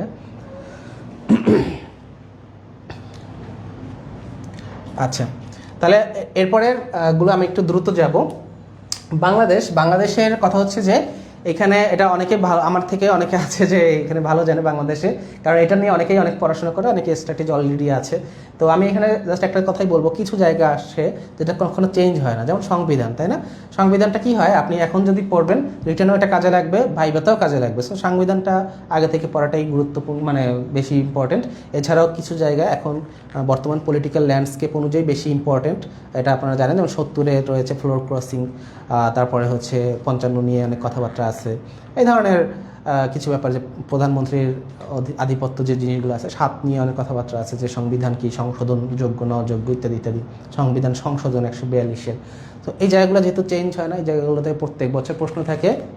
এবং শুধুমাত্র সংবিধানের অনুচ্ছেদগুলো না, সংবিধান অনেকে আমরা এটাকে ভুলে যাই, সংবিধানের ইতিহাসও একটা টপিক থাকে। হ্যাঁ, সংবিধান কীভাবে আসছে, কে কে ছিল না ছিল, এই সংক্রান্ত যে আলোচনা, এটা অনেকে অনেক সময় পড়তে ভুলে যায়। এই যেগুলো ভুল করা যাবে না, এই জায়গাগুলো। দ্বিতীয়ত রয়েছে বাংলাদেশের অর্থনীতি, এটা সেকেন্ড মোস্ট ইম্পর্টেন্ট। এই জায়গা থেকে অবশ্যই প্রশ্ন থাকে। অর্থনীতি রিলেটেড যে জায়গাগুলো আছে এগুলো অবশ্যই পড়ে যাবেন। রিসেন্ট যত ডেটা রয়েছে অবশ্যই বোঝার চেষ্টা করেন কোন ডেটাটা আসার মতো, কোন ডেটাটা আসার মতো না। এগুলো কিন্তু প্রশ্ন অ্যানালাইসিস করেই, অ্যাগেন আজকে তো সময় কম, আমি পুরোপুরি বলতে সুযোগ, আমরা বিস্তারিত যত আলোচনা, এগুলো আমরা হচ্ছে 50তম যে আমাদের পূর্ণাঙ্গ কোর্স রয়েছে বিসিএস চ্যাম্পিয়নের, সেগুলো আমরা এগুলো অনেক আলোচনা করবো। সংক্ষেপে যেটা বলি, যে আপনি কি কোয়েশ্চেন ব্যাংক থেকে কোয়েশ্চেনটা একটু আলোচনা, একটু অ্যানালাইসিস করতে হবে, দেখতে হবে যে এখানে কি কি প্রশ্ন আসার মতো, কি কি প্রশ্ন আসার মতো না। এগুলো কিন্তু আমরা বিস্তারিত আমাদের পূর্ণ, সেটা অবশ্যই অন্য জায়গায় আপনাকে একদম কমায় দেওয়ার মতো প্রশ্ন করবে, এটা একটু পরে বলছি যে এক্সাম হল স্ট্র্যাটেজি অংশে। আন্তর্জাতিক, অ্যাগেন আন্তর্জাতিকে অনেকেই আমরা যে ভুলটা করি, মনে রাখবেন বাংলাদেশে কিন্তু খুব একটা রিসেন্ট প্রশ্ন খুব একটা আসে না, একদম যে পেপার পড়বো আমি রিসেন্ট পড়বো, রিসেন্ট জিকে পড়বো। ফেসবুকে অনেকে অ্যাড দেখেন, অনেকে বলে যে রিসেন্ট জিকে। মনে রাখবেন বাংলাদেশে কিন্তু সিলেবাসেই নাই যে রিসেন্ট টপিক থেকে, হয়তো গুরুত্বের জন্য কিছু কিছু চলে আসে, কিন্তু টপিকে, সিলেবাস টপিকে নাই। রিসেন্ট টপিকে আসে, আন্তর্জাতিকে সিলেবাসে 4টা প্রশ্ন রিসেন্ট থেকে আসে। অনেকে আমরা কি করি, এটা খুবই ভুল একটা স্ট্র্যাটেজি, যে শেষ সময় এসে খালি রিসেন্ট জিকে পড়তে থাকি। এটা একদম ক্ষতিকারক একটা স্ট্র্যাটেজি আমি বলবো, কারণ 200-র মধ্যে মাত্র 4 মার্কের জন্য আপনি সবচেয়ে ভাইটাল মোমেন্টগুলো নষ্ট করতেছেন, তাহলে এটা আপনার কেমন স্ট্র্যাটেজি হলো? 196 ভুলে গিয়ে আপনি 4 মার্কের পিছনে পড়ে আসেন। এবং আপনি যদি একটু অ্যাম্বিশাস হন, দেখেন এখানে আমি লিখে রাখছি 12, একটু যদি বুদ্ধিমান হন, বা আপনার যদি মনে হয়, আমি নিজে যেটা করছি, আমি সাম্প্রতিকে কোনো সময়ই দেই নাই, যার কারণে আমার বাকি জায়গাগুলো খুব স্ট্রং হয়েছে। সাম্প্রতিকে আমি আগে যা জানছি, একটু খোঁজখবর নিয়েছি, ওগুলাই। বিশেষ করে সাম্প্রতিকে কি আসে হচ্ছে পরিবেশগত রিলেটেড ইস্যুগুলো আসে হচ্ছে খেলাধুলা নিয়ে যদি কিছু থাকে রিসেন্ট টাইমে হয়, সেগুলো আসে। তো ওই যে 2টা জায়গা, পরিবেশ আর কি খেলাধুলা, এই 2টা জায়গা। আর যদি খুব বড় কোনো পলিটিক্যাল চেঞ্জ থাকে কোনো জায়গায়, সেইটা হয়তো আসে। এই 2-3টা জায়গা ছাড়া আর কিছু আন্তর্জাতিকে আমি রিসেন্ট দেখিনি। বাকি যে সময়টা আমার, মানে এই সময়টা আমি কী করেছি, বাকি জায়গাগুলো দিয়েছি, যাতে আমি সুন্দর মতো বাকি জায়গাগুলো থেকে ভালো মার্ক ক্যারি করতে পারি।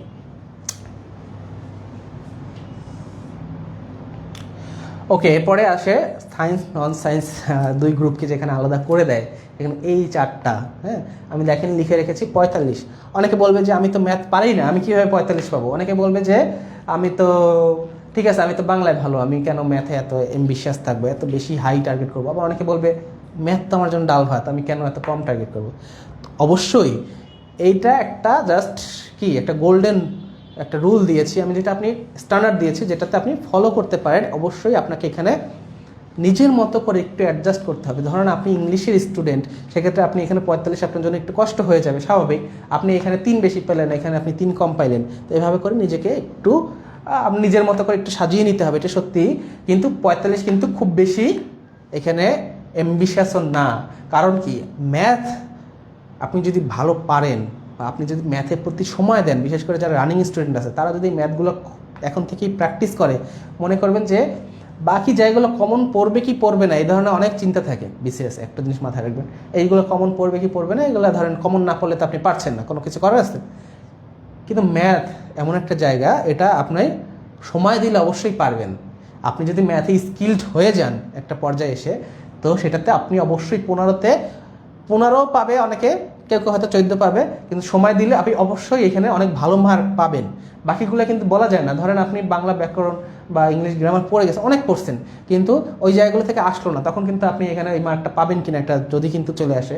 ম্যাথে আপনি যদি সময় দেন এটার আপনি অবশ্যই একটা রেজাল্ট পাবেন, এবং সেটা শেষ মুহূর্তে এসে সময় দেওয়ার কিছু নাই, এটা আপনাকে অনেক আগে থেকে দিতে হতো। বিশেষ করে যারা 50তম বিসিএস টার্গেট করছে এখন, ছাত্র রেজাল্ট দেওয়ার জন্য দিচ্ছে, তাদের জন্য এই কথাগুলো বেশি উপযোগী যে আপনি ম্যাথ, আইকিউ, আইসিটি, সায়েন্স এই চারটাতে আর অনেক মানে সময় দেন, বেশি বেশি সময় দেন, আপনার এখান থেকে রেজাল্ট আউটপুট বেশি আসবে। শেষ মুহূর্তে এসে এই জায়গাগুলোতে বেশি ফোকাস করবেন, বাট এখন যারা একটু পরবর্তী বিসিএসগুলো চিন্তা করতেছে তারা কিন্তু এই জায়গাগুলোতে বেশি ফোকাস দিবে। শেষ মুহূর্তে এসে আমার মনে হয় না এই জায়গাতে সময় দেওয়াটা খুব বেশি উপযোগী, বিশেষ করে ম্যাথ। এটা যদি আপনি কোনো পার্টিকুলার টপিকে দুর্বল থাকেন, হ্যাঁ, হয়তো অনেকে সমাবেশে একটু দুর্বল হয়, অনেকে সম্ভবত একটু দুর্বল হয়, অনেকে জ্যামিতিতে একটু দুর্বল হয়, সেই জায়গাগুলো একটু দেখতে পারেন, ফর্মুলাগুলো দেখবেন।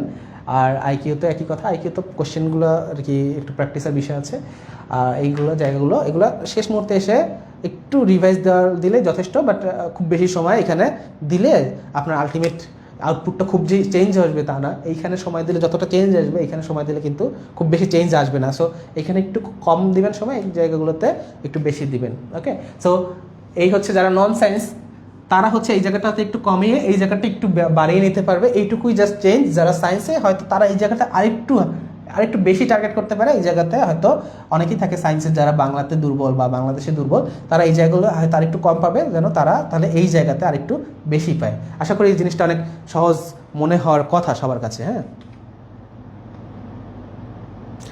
ত্রয়ী বলছেন London and Paris, tale of two সিটিসের কনগ্রাচুলেশনস। হ্যাঁ, এটা লন্ডন অ্যান্ড প্যারিস, এবং এই কোশ্চেনটা কিন্তু এসেছে কোনো একটা বিসিএস, আমার ঠিক মনে নেই কোন বিসিএসে, সম্ভবত 45-এ এসেছিল।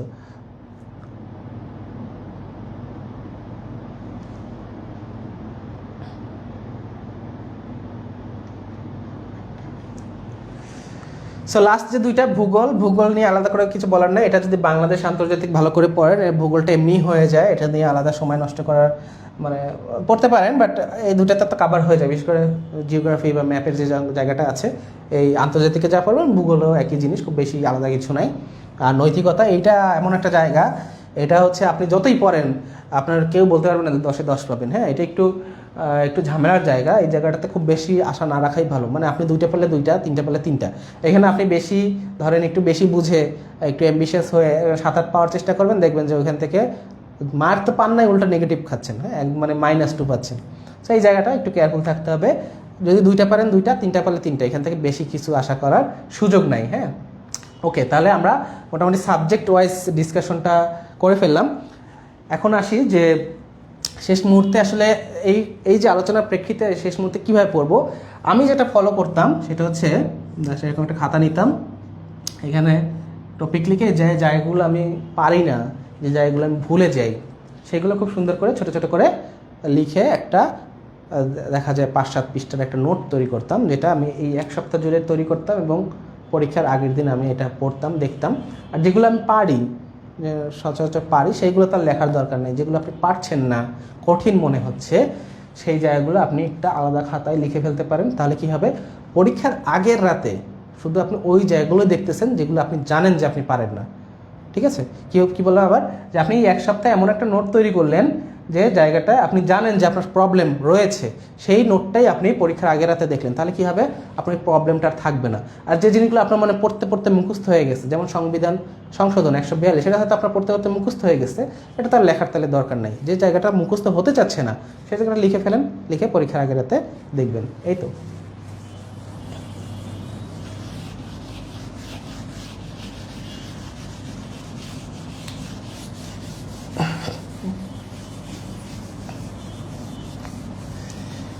তো একটু আগেই আমি বলেছিলাম যে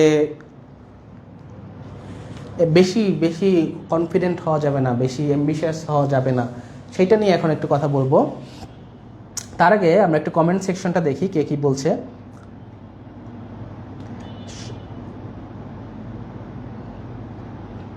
কমেন্ট সেকশনটা সম্ভবত আপডেট হচ্ছে না আমার কাছে যেটা রয়েছে।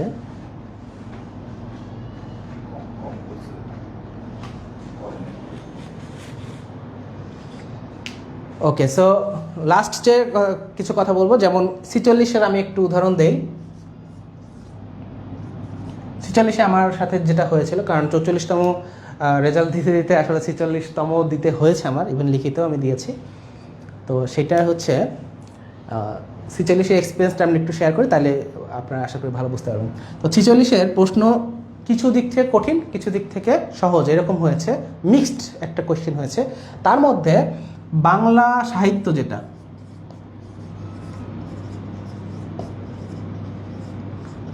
বাংলা সাহিত্য যে পার্টটা, সেই পার্টটা এত কঠিন হয়েছে 46-এ যে আমি জানি না বাংলা যারা পড়াশোনা করেছে তারা হয়তো পারতে পারে, বাট আমি যেহেতু খুবই শর্ট এবং সিলেবাস ফলো করার বিশ্বাসী ছিলাম, মানে খুব সংক্ষিপ্ত আকারে পড়তাম, তো তার জন্য এটা পারাটা একরকম মানে কষ্টসাধ্য ছিল। আমি কি করেছি, একটানা 14টা এখানে আনসার করি নাই। আপনি একটু মাথায় রাখেন, একটানা 14টা আমি পারছি না। অনেকে কি হয় যে ঘাবড়াই যায়, প্রথমটা পারছি না, দ্বিতীয়টা পারছি না, তৃতীয়টা পারছি না, সে ঘাবড়াই যায়, এই 4 নম্বরটা আমার পারতেই হবে, কিন্তু সে আসলে কিন্তু পারে না 4 নম্বর।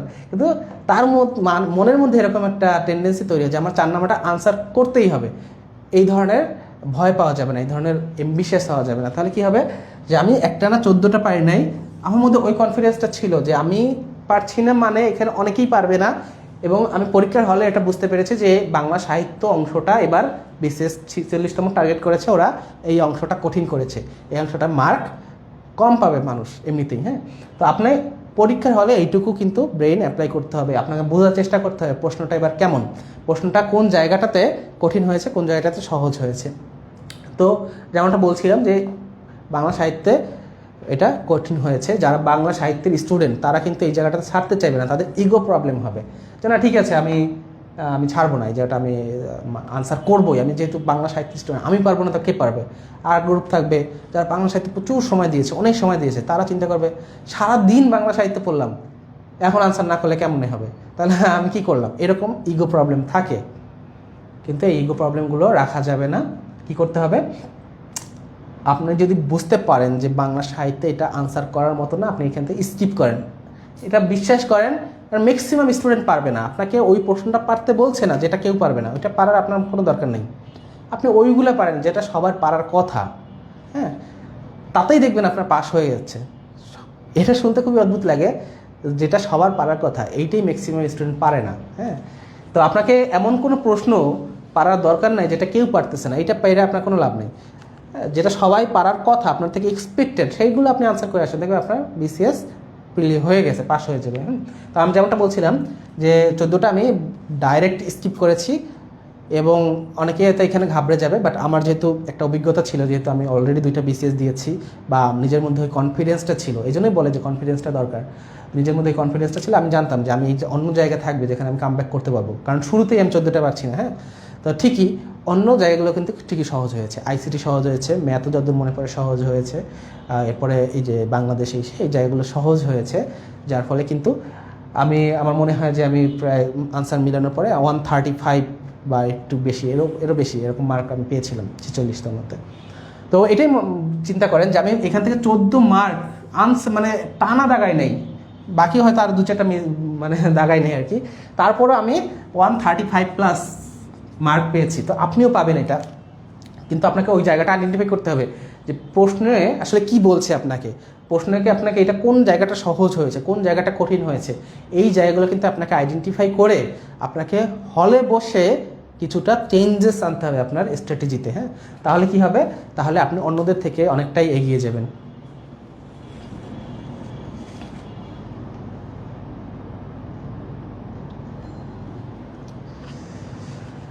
তো 135 অনেকের কাছে অনেক বেশি মনে হতে পারে, এটা আপনি যদি দেখা যায় যদি 2-1টা বিসিএস দিয়ে ফেলেন, বিশেষ করে লিখিত বিসিএস দেন, এটা আপনার জন্য খুব বেশি কঠিন কিছু হবে না। হ্যাঁ, আপনিও পাবেন, বিশেষ করে আপনি যদি আমাদের সাথে থাকেন, আমরা আমাদের অভিজ্ঞতাগুলো শেয়ার করি, সেই গাইডলাইন অনুযায়ী ফলো করেন, আমি আপনাকে বলছি যে আপনি 130+ খুব সহজেই কীভাবে পেতে পারেন সেটা আপনাদেরকে শিখিয়ে দেওয়া হবে আশা করি।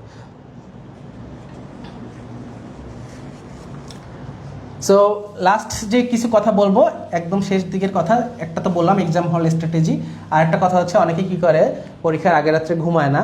এগুলো খুবই কমন কথা, এটা সবাই জানার কথা, কিন্তু কেন জানে কেউ জানে না, তারপর বা জানলেও মানে না, সারা রাত পড়ে। হ্যাঁ, তো তো একটা জিনিস মাথায় রাখেন, এগুলো নিয়ে অনেক সায়েন্টিফিক গবেষণা হয়েছে। বিশেষ করে অনেকে আছে, আমি ব্যক্তিগতভাবে অনেককে চিনি, যারা কিন্তু সারা মানে ঘুমানোর সময়টা পাচ্ছে না, মানে এত পড়াশোনা করতেছে, 4-5 ঘন্টা ঘুমাচ্ছে। একটু কমেন্ট সেকশনে বলবেন এরকম কে কে আছি আমরা, যে রাত 2টা পর্যন্ত পড়ছি, আবার 6টায় উঠে গিয়ে মানে পড়তেছি। হ্যাঁ, একটা জিনিস মাথায় রাখবেন, আমি একটু এখানে ডিটেলটা বলি। স্লিপ সাইকেলের একটা ব্যাপার আছে, হ্যাঁ, এগুলো নিয়ে আমার আসলে অনেক ভালো লাগে, তাই পড়াশোনাও অনেক আছে এগুলো নিয়ে। স্লিপ সাইকেলটা কি? স্লিপ সাইকেল হচ্ছে আমাদের ঘুমের বিভিন্ন স্তর আছে। ঘুমের স্তর থেকে কী হয়, বিভিন্ন স্টেজ থেকে আমরা পার করি। এখানে প্রথমে N1, N2, N3 এরকম স্টেজ পার করে এখানে রেম একটা স্টেজে আমরা যাই। এরকম 4টা স্টেজ থাকে। হ্যাঁ, 4টা স্টেজে মোটামুটি 90 মিনিট। এগুলো মানে সবগুলো গবেষণা করা রেজাল্ট, 90 মিনিট লাগে একটা সাইকেলে। তো আপনি চিন্তা করেন, আপনি যদি 4 ঘন্টা ঘুমান, হ্যাঁ, আপনার কয়টা সাইকেল কমপ্লিট হচ্ছে? বিজ্ঞানীদের দাবি হচ্ছে আপনার অবশ্যই মিনিমাম 8 আওয়ার্স স্লিপ দরকার। 8 আওয়ার্স স্লিপ হলে কি হয়, 8 ঘন্টা ঘুমালে আপনি আজকে সারাদিন যেটা করতেছেন সেটা প্রথমে আপনার শর্ট টার্ম মেমোরিতে সংরক্ষণ থাকে। কি হয় যে আপনি মানে আজকে পড়বেন, কালকে ভুলে যাবেন, এরকম একটা জায়গায় সংরক্ষিত থাকে। যখন আপনি 8 ঘন্টা ঘুমাচ্ছেন তখন কি হবে, আপনার ওই শর্ট টার্ম মেমোরিটা লং টার্ম মেমোরিতে কনভার্ট হচ্ছে। হ্যাঁ, তো বুঝতেই পারতেছেন যে ঘুমটা আসলে কত বেশি ইম্পর্ট্যান্ট। এইখানে না ঘুমিয়ে পড়াটা কোনো স্ট্র্যাটেজির মধ্যেই পড়ে না। তাহলে পড়বোটা কখন, সেটা নিয়ে অনেক কথা বলা যাবে। সেটা আস্তে আস্তে আমরা যখন পূর্ণাঙ্গ ক্লাস বলবো তখন এগুলো নিয়ে আলোচনা করবো, যে কখন পড়বো, কীভাবে পড়বো। এটার জন্য তো আমাদের গাইডলাইন রয়েছেই, আমাদের 50তম BCS যে গাইডলাইন রয়েছে। বাট শেষ মুহূর্তে একটু রিমাইন্ডার দেওয়াটা আমার মনে হয় যে জরুরি ছিল, যে আপনারা কিন্তু অবশ্যই বিশেষ করে পরীক্ষা যেদিন হবে সেদিন আগের রাতে পর্যাপ্ত ঘুমাবেন। আপনি বিশ্বাস করেন, ওই যে 2-3 ঘন্টা কম ঘুমাবেন, ওই 2-3 ঘন্টা পরে আপনি এমন কিছু পড়ে ফেলাইবেন না ওই 2-3 ঘন্টা, যেটাতে আপনার প্রিলি পাস হয়ে যাবে। কিন্তু ওই 2-3 ঘন্টা না ঘুমানোর ফলে কি হবে, পরীক্ষার হলে ঘুম পাবে, জানা জিনিস মনে থাকবে না, ম্যাথে আপনি স্লো হয়ে যাবেন, সময় পাবেন না, এই ধরনের অনেক সমস্যা হবে। পর্যাপ্ত ঘুম দরকার। আরেকটা বিষয় যেটা ভুল করে সবাই, পরীক্ষার হলে ঢোকার কিন্তু টাইম 10টা না। এটা একটু মাথায় রাখো। অনেকেই কান্নাকাটি করে এসে, পরীক্ষার হলে ঢোকার টাইম কিন্তু 9:30টায়। হ্যাঁ, তো এই জিনিসগুলো একটু মাথায় রাখবেন। 9:30টার মধ্যেই আপনাকে হলে যেতে হবে। এবং ঢাকা শহরে যারা পরীক্ষা দিবেন তারাই জানেন, জ্যামের কথা তো জানেনই। এখন যতই বলেন যে জ্যামের কারণে দেরি হয়েছে, এই সেই হয়েছে, এগুলা কেউ শুনবে না। আপনাকে ওরকম করে প্রয়োজনে আপনি আধা ঘন্টা আগে যান, গিয়ে বসে থাকেন। বাট যেটাই হোক, আপনি 9:30টার মধ্যে পরীক্ষা হলে যেতে হবে। এবং ক্যালকুলেটর তো নেওয়া যায় না, কোনো মোবাইল টোবাইল কিছু যদি না নিয়ে যেতে পারেন সেক্ষেত্রে খুবই ভালো হয়। এটা রাখা নিয়েও একটা টেনশন কাজ করে, যে মোবাইলটা কোথায় রাখবো, নিয়ে গেল কিনা, চুরি হলো কিনা, ইত্যাদি ইত্যাদি। তো এগুলো আপনি অ্যাভয়েড করার চেষ্টা করবেন। আর হচ্ছে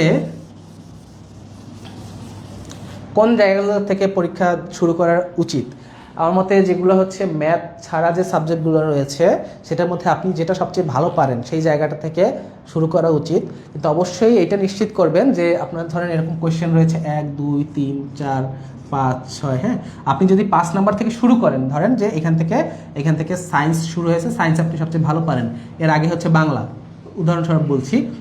তো আপনি এখান থেকে শুরু করতে চাচ্ছেন, এই ক্ষেত্রে কী হবে, আপনি যেটা আনসার করে ফেলছেন ওইটা কেটে দিবেন। না হলে কি হয় যে আপনি কিন্তু ওই যে মাঝখানে যে একটা 4 রেখে আসতেছেন, এইটা কিন্তু আপনার চোখে পড়বে না। হ্যাঁ, আমি যেটা ফলো করি, যে সে ফর এক্সাম্পল আমি আরও কিছু লিখি এখানে, আমি 5 থেকে শুরু করলাম। ধরুন আমি সাধারণত 1 থেকেই শুরু করি নর্মালি, বাট আমি ধরলাম যে আপনারা সবাই 1 থেকে শুরু করবেন না, আপনারা 5 থেকে শুরু করেছেন। আমি এভাবে দাগাচ্ছি এবং আমি যেটা পারতেছি না 7 নাম্বার। এখন ধরেন জিকে, এটা যদি আপনি না পারেন, না জানেন, এটা কিন্তু কিছু করার নেই, পারেন না মানে পারেন না, এটা আপনি মেনে নেন পরীক্ষা হলে। কিন্তু যদি হয়ে থাকে এটা ম্যাথ বা আইকিউ বা হচ্ছে ইংলিশ গ্রামার, হয়তো অনেক সময় হয় কি, চিন্তা করলে পারা যায় অনেক সময়। হ্যাঁ, ম্যাথে বিশেষ করে এটা তো আপনি বুঝতেই পারতেছেন যে ওই মুহূর্তে পারছেন না বা কঠিন মনে হচ্ছে, হয়তো একটু পরে পারবেন। তো এই কোয়েশ্চেনগুলো আমি আলাদা করে মার্ক করে রেখে যাই, এরকম করে কিছু একটা চিহ্ন দিয়ে যাই, যাতে আমি যদি এরকম করে 200 ধরলাম, যে এরকম করে 200, আমি চেষ্টা করি সময় শেষ হওয়ার আগেই এই 200 পর্যন্ত চলে যেতে। যাওয়ার পরে কি হয় যে আমি আবার শুরুতে ফেরত আসি, দেখি এই মার্কিং করা কোশ্চেনগুলো কোথায়। এবং এটা আপনি পরীক্ষা হলে বুঝতে পারবেন যে ওই এরকম তার খুব বেশি থাকবে না, 10টা থাকবে সর্বোচ্চ। এর মধ্যেও আপনি জানেন যে ওই 10টার মধ্যে কোনটা সময় দিলে হবে আর কোনটা সময় দিলে হবে না, এটা আপনার একটা আইডিয়া হয়ে যায়। আমি ওইগুলো ফেরত এসে এটা নিশ্চিত করি যে জায়গাগুলোতে সময় দিলে হবে, এটা আনসারটা বের করতে পারবো হয়তো, সেইগুলোতে আমি আবার দেখে আমি হচ্ছে শেষ করি, এরকম করে একদম 200 পর্যন্ত শেষ করি। এবং এই কথাটা আমি সবাইকে বলি যে যত দ্রুত সিদ্ধান্ত নিতে পারবেন, যে ধরেন 3 নম্বর একটা প্রশ্ন, যত দ্রুত সিদ্ধান্ত নিতে পারবেন যে এটা আমি কি পারি না, এটাকে আমি এই মুহূর্তে আনসার করবো কি করবো না, তত আপনার জন্য ভালো। বিশেষ করে ম্যাথের প্রশ্নগুলো, বিশেষ তো রয়েছে, অন্যান্য চাকরিতে ম্যাথ আরও বেশি আসে, বিশেষ করে ব্যাঙ্ক এক্সামগুলোতে আপনি এক লাইন পড়েই আপনাকে বুঝতে হবে এই ম্যাথটাকে আমি পারি কি পারি না। এক লাইন পড়েই আপনাকে সিদ্ধান্তটা নিতে হবে এটাকে আমি এখন করব নাকি পরে করব। আপনি যদি এটাতে মনে করেন যে 3 নাম্বার এটাতে 5 মিনিট ক্ষয় করে তারপর বুঝছেন যে এটা পারি না, তাহলে কিন্তু আপনি শেষ, মানে আপনার ওই পরীক্ষার হচ্ছে না, ওই পরীক্ষা আপনি সাকসেসফুল হবেন না।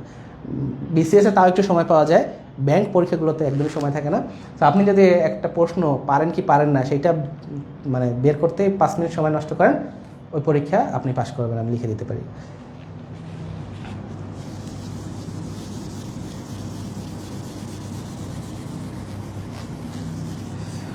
ওকে, তো আমাদের ক্লাসটা একদমই শেষ পর্যায়ে। তো সবাই তারপর আপনারা একটু কমেন্ট সেকশনে জানান আর কোনো বিষয় নিয়ে জানার আছে কি না। আমি একটা দুটো কমেন্ট এখন নেওয়ার চেষ্টা করব, সেখান থেকে আমি আর হয়তো একটু সময় আলোচনা করব। তার মধ্যেই সকলে কমেন্ট করে জানান যে কারো কিছু জানার আছে কি না।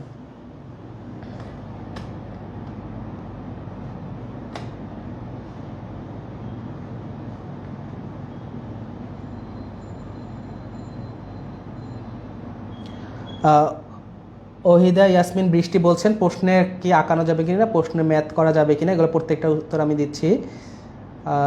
হৃদয় বলেছেন আপনার দিক নির্দেশনা চমৎকার, থ্যাংক ইউ। তামান্না বলছেন আপনার বিষয়ভিত্তিক আলোচনা বেশ ভালো লেগেছে, থ্যাংক ইউ। আশা করি আপনাদের উপকার হলেই আমাদের সার্থকতা।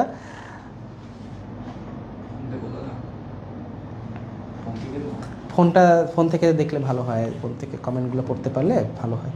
আচ্ছা, প্রশ্নের উপর দাগানো যাবে কিনা, হ্যাঁ এটা প্রশ্নের উপর আপনি দাগাতে পারবেন, এবং এটাই একমাত্র জায়গা যেখানে ম্যাথগুলো আপনি রাফ ওয়ার্ক যেটা বলে সেটা করার, এছাড়া আর তো কোনো জায়গা নেই। সব প্রশ্নের উপর আপনি আনসার করতে পারবেন। তো যারা নতুন বিশেষ করে বিসিএস জার্নিতে আসছেন তাদের এরকম অনেক বেসিক কোয়েশ্চেন থাকতে পারে, অনেক এটা করতে আবার লজ্জা পায় যে সবাই কী মনে করবে।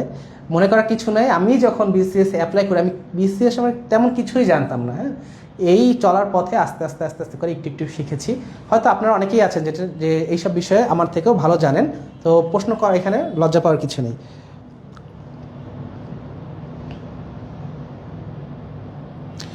কোয়েশ্চেন পেপারে পেন্সিল ইউজ করা যাবে কিনা, কোয়েশ্চেন পেপারে পেন্সিল ইউজ করা যাবে, তা আনসার অবশ্যই বল পয়েন্ট কলম দিয়ে করতে হবে, এবং এখানে জেল পেন ইউজ করার সুযোগ নেই। অনেক কিছু কলম আছে বাজারে বল পয়েন্টের মধ্যেই যেগুলো একটু মোটা কালির, সেগুলো দিলে আপনার একটু তাড়াতাড়ি হবে। হ্যাঁ, একটা আছে সম্ভবত পেন্টনিক নাকি পেন্সিলিক, এরকম পেন্টনিক একটা কলম আছে, এটা একটু মোটা কালি পরে, ওটা কিন্তু দ্রুত বৃত্তটা ভরাট হয়ে যাবে। তো এইগুলো আপনারা কিন্তু একটু ছোটোখাটো বিষয়ে কিন্তু অনেক পার্থক্য করে দেয় অনেক সময়। আচ্ছা, রিসেন্ট কী পড়বো স্যার, এটা কিন্তু আমি বলেছি রিসেন্ট আপনি খুব বেশি সময় দেওয়ার সুযোগ নেই এখানে। রিসেন্ট থেকে 4টা প্রশ্ন আসে, আপনি পরিবেশগত ইস্যু বিশেষ করে কপ সম্মেলনগুলো কোথায় হচ্ছে এই সংক্রান্ত প্রশ্ন বেশিরভাগ সময় একটা না একটা থাকে। আরেকটা থাকে স্পোর্টস রিলেটেড, তো স্পোর্টস বর্তমানে যেসব স্পোর্টস চলতেছে তার মধ্যে কোনটা কোথায় হচ্ছে ইত্যাদি ইত্যাদি, এগুলো বা সামনে রিসেন্ট টাইমে 2026 বিশ্বকাপ কোথায় হবে, হ্যাঁ ফুটবল বিশ্বকাপ, এগুলো টাইপের প্রশ্ন আপনি একটু দেখে যাবেন। ওকে, একটা হচ্ছে নেগেটিভ মার্কিং। তো নেগেটিভ মার্কিংটা কিন্তু এখানে আমি মাঝখানে একবার বলেছি 50% নেগেটিভ মার্কিং, এটা কিন্তু অনেক বড় একটা গেম চেঞ্জার একটা বিষয়। তো এই ক্ষেত্রে একটা জিনিস খেয়াল রাখেন, আপনার আমি বলেছি 130, কিন্তু দেখেন 130 কীভাবে কঠিন হয়ে যায়। মনে করেন আপনি 150টা আনসার করলেন, পরীক্ষার হলে বসে মনে হয় বাপরে বাপ 150টা দাগাইছি, আমি তো পাবো 140, মিনিমাম 140। কিন্তু একটু একটু হিসাব করি আমরা এখানে, 150টা আপনি পরীক্ষার হলে বসেই দেখবেন যে বুঝতে পারবেন 2-3টা ভুল হয়ে গেছে। অনেক আমরা বুঝি কিন্তু, হ্যাঁ যে দাগাতে দাগাই ফেলছি, বা পরীক্ষার হলেই বুঝতে পারছি যে নিচের কোনটি সঠিক নয়টা আবার দেখি নেই, সঠিক দেখেই দাগাই ফেলছে। এরকম 2-3টা আপনি দেখবেন যে পরীক্ষার হলেই বের হয়ে যাচ্ছে ভুল হয়েছে। বের হতে হতে আরও 4-5টা আপনি পেয়ে যাবেন যে ভুল হয়ে গেছে। হ্যাঁ, আর বাসায় এসে যখন উত্তরপত্রের সাথে মিলাবেন দেখবেন যে এই করতে করতে 20টা ভুল হয়ে গেছে। তাহলে 20টা যদি ভুল হয়, এখানে একটু দেখেন ম্যাজিকটা দেখেন, আপনার মার্ক নেমে আসলে 130-এ, আর এই যে নেগেটিভ মার্কিং এটার জন্য আরও 10, তার মানে 120-এ। পরীক্ষার হলে আপনি নিজেকে রাজা মনে করতেছিলেন যে 150, এবার তো রেকর্ড ব্রেকিং মার্ক পাবো, অথচ বাসায় আসতে আসতে আপনার মার্কটা টেনে টুনে পাস হচ্ছে, টিটিপি যেটা আমরা বলি, টেনে টুনে পাস হচ্ছে। হ্যাঁ, এখন চিন্তা করেন যে যে 150 দাগাচ্ছে না, যে পরীক্ষা হলে রাজা হতে পারছে না, যে ধরেন এখানে 145 দাগাচ্ছে, সে কিন্তু এখানে আসতে আসতে এটা 115-র নিচে নেমে যাবে। হ্যাঁ, তো বুঝতেই পারতেছেন গেমটা কতটা সিরিয়াস এইখানে। এবং এই যে 20টা ভুল, এটা মনে হচ্ছে যে 20টা ভুল কেমনে হয়, 20টা ভুল কি হবে আমার, এটা তাহলে আমি বলবো যে আপনি যথেষ্ট এক্সপিরিয়েন্স না। বিসিএসে 20টা ভুল হওয়া খুব বেশি কঠিন কিছু না, 20টা ভুল খুবই স্বাভাবিক বিষয়। হ্যাঁ, তাহলে আপনি একটু হিসাব করে দেখেন যে 130 পেতে হলে আপনার আনসার করতে হচ্ছে কতটা। হ্যাঁ, এই একটা ব্যাপার। তো নেগেটিভ মার্কিংটা কীভাবে কমাবো, এগুলোর উত্তর, পরোক্ষ উত্তর আমি এর আগের ক্লাসগুলোতেও দিয়েছি, আজকেও কিছুটা দিয়েছি। তারপর আমি একটা গঠনমূলক আনসার, যেটা পুরোপুরি বলা এই মুহূর্তে সম্ভব না, তো ছোট্ট একটা হিন্ট দিব। সেটা হচ্ছে যে আপনার যদি নেগেটিভ মার্কিংটা বেশি থাকে, অনেকেরই এই প্রবলেম হয়, নেগেটিভ অনেক বেশি খাচ্ছি, তার মানে আপনার পড়ার স্টাইল ঠিক নেই, স্ট্র্যাটেজি ঠিক নেই। আপনি পড়তেছেন অনেক, এবং আমি বলবো বেশি পড়তেছেন, প্রয়োজনীয় তুলনায় বেশি পড়তেছেন, কিন্তু আপনি সঠিক গাইডলাইনটা পাচ্ছেন না। আপনার জন্য আসলে আপনার জন্যই কোচিংটা দরকার। টিচারদের সাথে, টিচারদের যে একটা ওয়ান টু ওয়ান ডিসকাশন, টিচারদের লাইফের যে এক্সপিরিয়েন্স, এটা আপনার জন্যই বেশি দরকার আরও। কারণ কি, আপনি সঠিক পদ্ধতি অবলম্বন করছেন না। আর একটা ব্যাপার হচ্ছে, আমি যেমনটা বললাম যে কী পড়তে হবে সেইটা বোঝাটা যতটা ইম্পর্টেন্ট, তার থেকে বেশি ইম্পর্টেন্ট কোনটা পড়তে হবে না সেইটা বোঝা। তো আপনাকে কি করতে হবে, বই তো এত মোটা মোটা, সব কিছু পড়তে গেলে তো আপনি মনে করেন যে নেগেটিভ, আপনার মার্ক হবে -50, সব কিছু পড়া যাবে না, এখান থেকে জায়গা জায়গা বাদ দিতে হবে। সেই জায়গাগুলো আইডেন্টিফাই করে আপনি যখন বাদ দিয়ে আপনার মতো করে একটা কন্টেন্ট রেডি করবেন, যে আমি জানি এতটুকুর মধ্যে থেকেই আসবে, তো সেইটা হচ্ছে তখন আপনার ওই জায়গাটা খুব সলিড একটা পড়া হবে, আপনি কনফিডেন্ট থাকবেন, আপনার নেগেটিভ মার্কিংটা অনেকটাই কমে আসবে। বিশেষ করে ইংলিশ লিটারেচারের কথা যদি আমি বলি, আমি মাত্র হয়তো 2-3 পেজ এরকম পড়েছি, তো তার মধ্যে কিন্তু আমি 7-8-10 এরকম পেয়ে যেতাম। অনেকে আছে 50 পেজ ইংলিশ লিটারেচার পড়বে, তারা অবশ্যই আমার মতে 2-3-এ বেশি পাবে না। তো এই যে কি পড়বো, কি বাদ দিতে হবে, এই সংক্রান্ত আলোচনা কিন্তু অ্যাগেন আমাদের আজকে লাইভ ক্লাসের পক্ষে সম্ভব না পুরোটা ডিসকাশন করা। এটা আমাদের পূর্ণাঙ্গ যে কোর্স থাকবে, সেখানে টিচার, আরও ক্যাডার টিচাররা রয়েছেন, তারা কিন্তু এগুলো নিয়ে অনেক বিস্তারিত আলোচনা করবেন, যে কোন জায়গাগুলো আপনার পড়া উচিত, কোন জায়গাগুলো পড়া উচিত না, কোন জায়গাটাতে আমরা জোর দিব। শাকিল মির বলেছেন কয়টা দাগানো উচিত। অ্যাগেন আপনি যদি এভাবে চিন্তা করেন, এটাতে 120 মার্ক কিন্তু আপনি কাট মার্ক পেয়ে যাচ্ছেন। হ্যাঁ, আর যদি আপনার আরেকটু অ্যাম্বিশিয়াস হয়, যেমনটা বলেছি 130 টার্গেট করাটা সেফ, সেটা আরেকটু বেশি দাগাতে হবে। এবং আপনি যদি বুঝতে পারেন যে আপনার নেগেটিভ কম হচ্ছে, সেক্ষেত্রে 150-এই আপনি 30 পেতে পারেন, যদি নেগেটিভ মার্ক কম হয়। হ্যাঁ, আচ্ছা, আয়েশা সিদ্দিকী বলছেন শর্টকাট ম্যাথ হিসাব করার জন্য একটা ক্লাস চাই স্যার। আচ্ছা, আমরা চেষ্টা করবো সেরকম একটা ক্লাস না। এর আগে আমাদের পেজে একটা ক্লাসে আমি নিয়েছিলাম, সেক্ষেত্রে কিন্তু কিছু কিছু জিনিস আমি শিখিয়েছি, শর্টকাটে কীভাবে হিসাব করতে হয়, কীভাবে ম্যাথ করতে হয়, আপনি সেই ক্লাসটা দেখতে পারেন। এছাড়া আমরা ভবিষ্যতে এই ক্লাসগুলো নিব, আর আমাদের পূর্ণাঙ্গ ক্লাসে তো ওইগুলো নিয়ে বিস্তারিত থাকবে।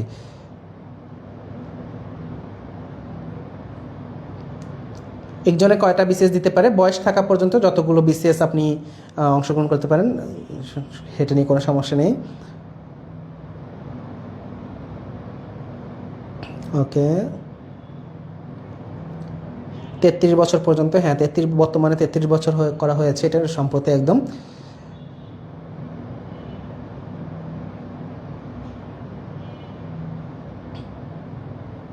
ওয়েদা কমেন্ট পড়েছি আমরা।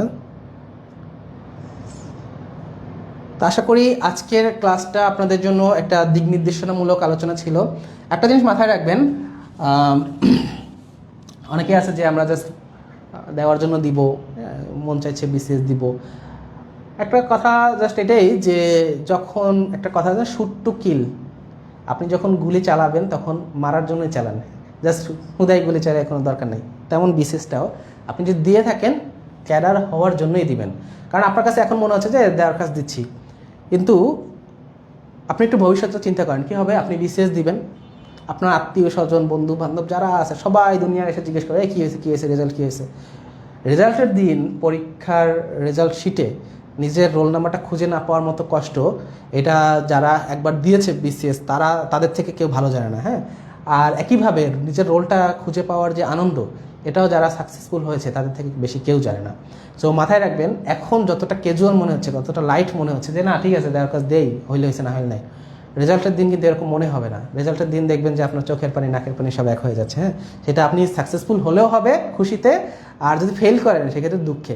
এবং আরেকটা যে আমি একটা জিনিস হচ্ছে কি, আমরা তো সবাই সামাজিক জীব, নিজে নিজে যাই করি না কেন, যখন মানুষজন এসে জিজ্ঞেস করে, আত্মীয় স্বজন এসে জিজ্ঞেস করে কী করতেছো, বিসিএসে কী খবর, এই কষ্টটা না নেওয়া যায় না।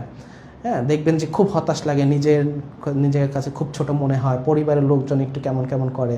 হ্যাঁ, এই বিষয়গুলো সবসময় মাথায় রাখবেন যে আপনি যদি ক্যাডার হয়ে যান আজকে, বা পিলিওটা পাস করেন 47তম প্রথম, আপনার ফ্যামিলি বলেন, আপনার ফ্রেন্ডস বলেন কতটা খুশি হবে আপনাকে নিয়ে, কতটা মাথায় তুলে নাচবে।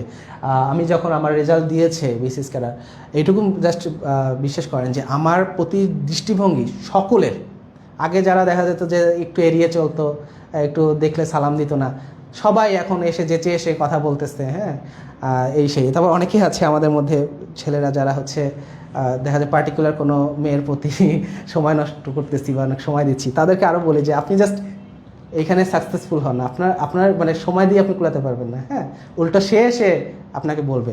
তো এই ব্যাপারগুলো থাকেই। তো আপনার জন্য কোনটা ভালো সেটা আপনার থেকে তো কেউ বুঝে না বেশি।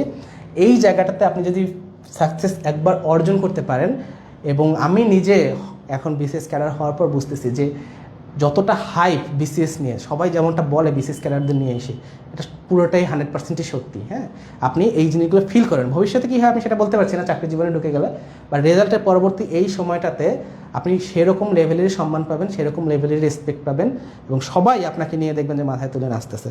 তো এই বিষয়টা কিন্তু আপনি পাবেন, এবং এটার জন্য আপনাকে অবশ্যই শুধু পড়াশোনাটাই যথেষ্ট না, সেক্ষেত্রে সঠিক উপায়ে সঠিক গাইডলাইন ফলো করে পড়াটাই আপনার জন্য সবচেয়ে বেশি গুরুত্বপূর্ণ। এবং আমি এখানে একটা কথা বলি যে আপনার যে পড়াশোনা, এগুলো ধরেন একটা শূন্য, ঠিক আছে, এগুলো শূন্য শূন্য, অনেকগুলো শূন্য, যত বেশি পড়বেন তত শূন্য অ্যাড হবে। কিন্তু যখন আপনি সেটা সঠিক পদ্ধতি অবলম্বন পড়বেন, সঠিক গাইডলাইন ফলো করে পড়বেন, তখনই তার পাশে একটা এক বসে যাবে। তার মানে পুরোটা তখনই ভ্যালু অ্যাড হবে যখন আপনি সঠিক পথে সঠিক গাইডলাইন অনুযায়ী পড়তেছেন। সারাদিন পড়েন, সবাই পড়ে, সাকসেসফুল হয় না। আমি প্রথমেই বলেছিলাম যে এই 10,000 কারা, এই 10,000 হচ্ছে সেই যারা বাম পাশে এখানে এক বসাতে পেরেছে। তাতে তাদের সাকসেসফুলটা সেভাবেই হয়েছে যারা সঠিক পদ্ধতিতে পড়েছে। তো আপনি যদি নিজে নিজে সঠিক পদ্ধতি খুঁজে নিতে পারেন, সেটা ইউর মোস্ট ওয়েলকাম। সেটা যদি না পারেন, সেক্ষেত্রে এই যে যারা অভিজ্ঞ যারা টিচার রয়েছেন তাদের থেকে আপনি গাইডলাইনটা ফলো করতে পারেন। বিশেষ করে আমাদের বিসিএস চ্যাম্পিয়ন বিভিন্ন সময় এরকম লাইভ ক্লাস করানো হয়। আমাদের 50তম বিসিএসের জন্য একটা স্পেশাল কোর্স রয়েছে, সেগুলোতে আপনি ভর্তি হতে পারেন। তো এই জায়গাগুলোতে আপনি যদি নিজে নিজে সঠিক পথটা খুঁজে না পান, অবশ্যই আপনি এরকম কারো থেকে হেল্প নেবেন। সেটা আমাদের থেকে হতে হবে এমন কিছু না। আপনি আমাদের যদি ভালো লাগে, যদি যথেষ্ট মনে হয় যে আমাদের বিসিএস চ্যাম্পিয়নের থেকে কোর্স নেবেন, সেটা নিতে পারেন। যদি অন্য কোথাও ভালো মনে হয় সেটা নিতে পারেন, সেটা আপনার উপর। কিন্তু অবশ্যই আপনি যদি একা একা বুঝে উঠতে না পারেন, বিশেষ করে যারা নতুন রয়েছি, অনেক আছে রানিং স্টুডেন্ট, তারা অবশ্যই কোনো একটা অভিজ্ঞ ভাইয়া বা স্যার যাই বলি না কেন, তাদের থেকে আপনি পরামর্শ নিয়ে সঠিক পথে পড়বেন। আপনার বিসিএস ক্যাডার হওয়া কেউ আটকাতে পারবে না। তো সবাইকে অগ্রিম শুভেচ্ছা এবং অভিনন্দন জানাচ্ছি। আশা করি যারা যারা আজকে লাইভ ক্লাস করেছেন সবাই 47তম বিসিএসে সাকসেসফুল হবেন, এবং সেফ সাইডে থাকার জন্য আমাদের 50তম বিসিএসের দিকে তাকিয়ে আমাদের কোর্সে ভর্তি হতে পারেন। তো সবাইকে অসংখ্য অসংখ্য শুভকামনা রইল, এবং শেষ মুহূর্তের প্রস্তুতি আপনাদের সফল হোক, এবং সেই প্রস্তুতির যে যাত্রা, সেই যে সফলতা, সেটাও আপনি ওই নির্দিষ্ট রেজাল্ট শিটে নিজের রোলটা খুঁজে পান। তো সবার প্রতি শুভকামনা জানিয়ে আমার ক্লাসটা আজকে এখানে শেষ করছি। ধন্যবাদ সবাইকে।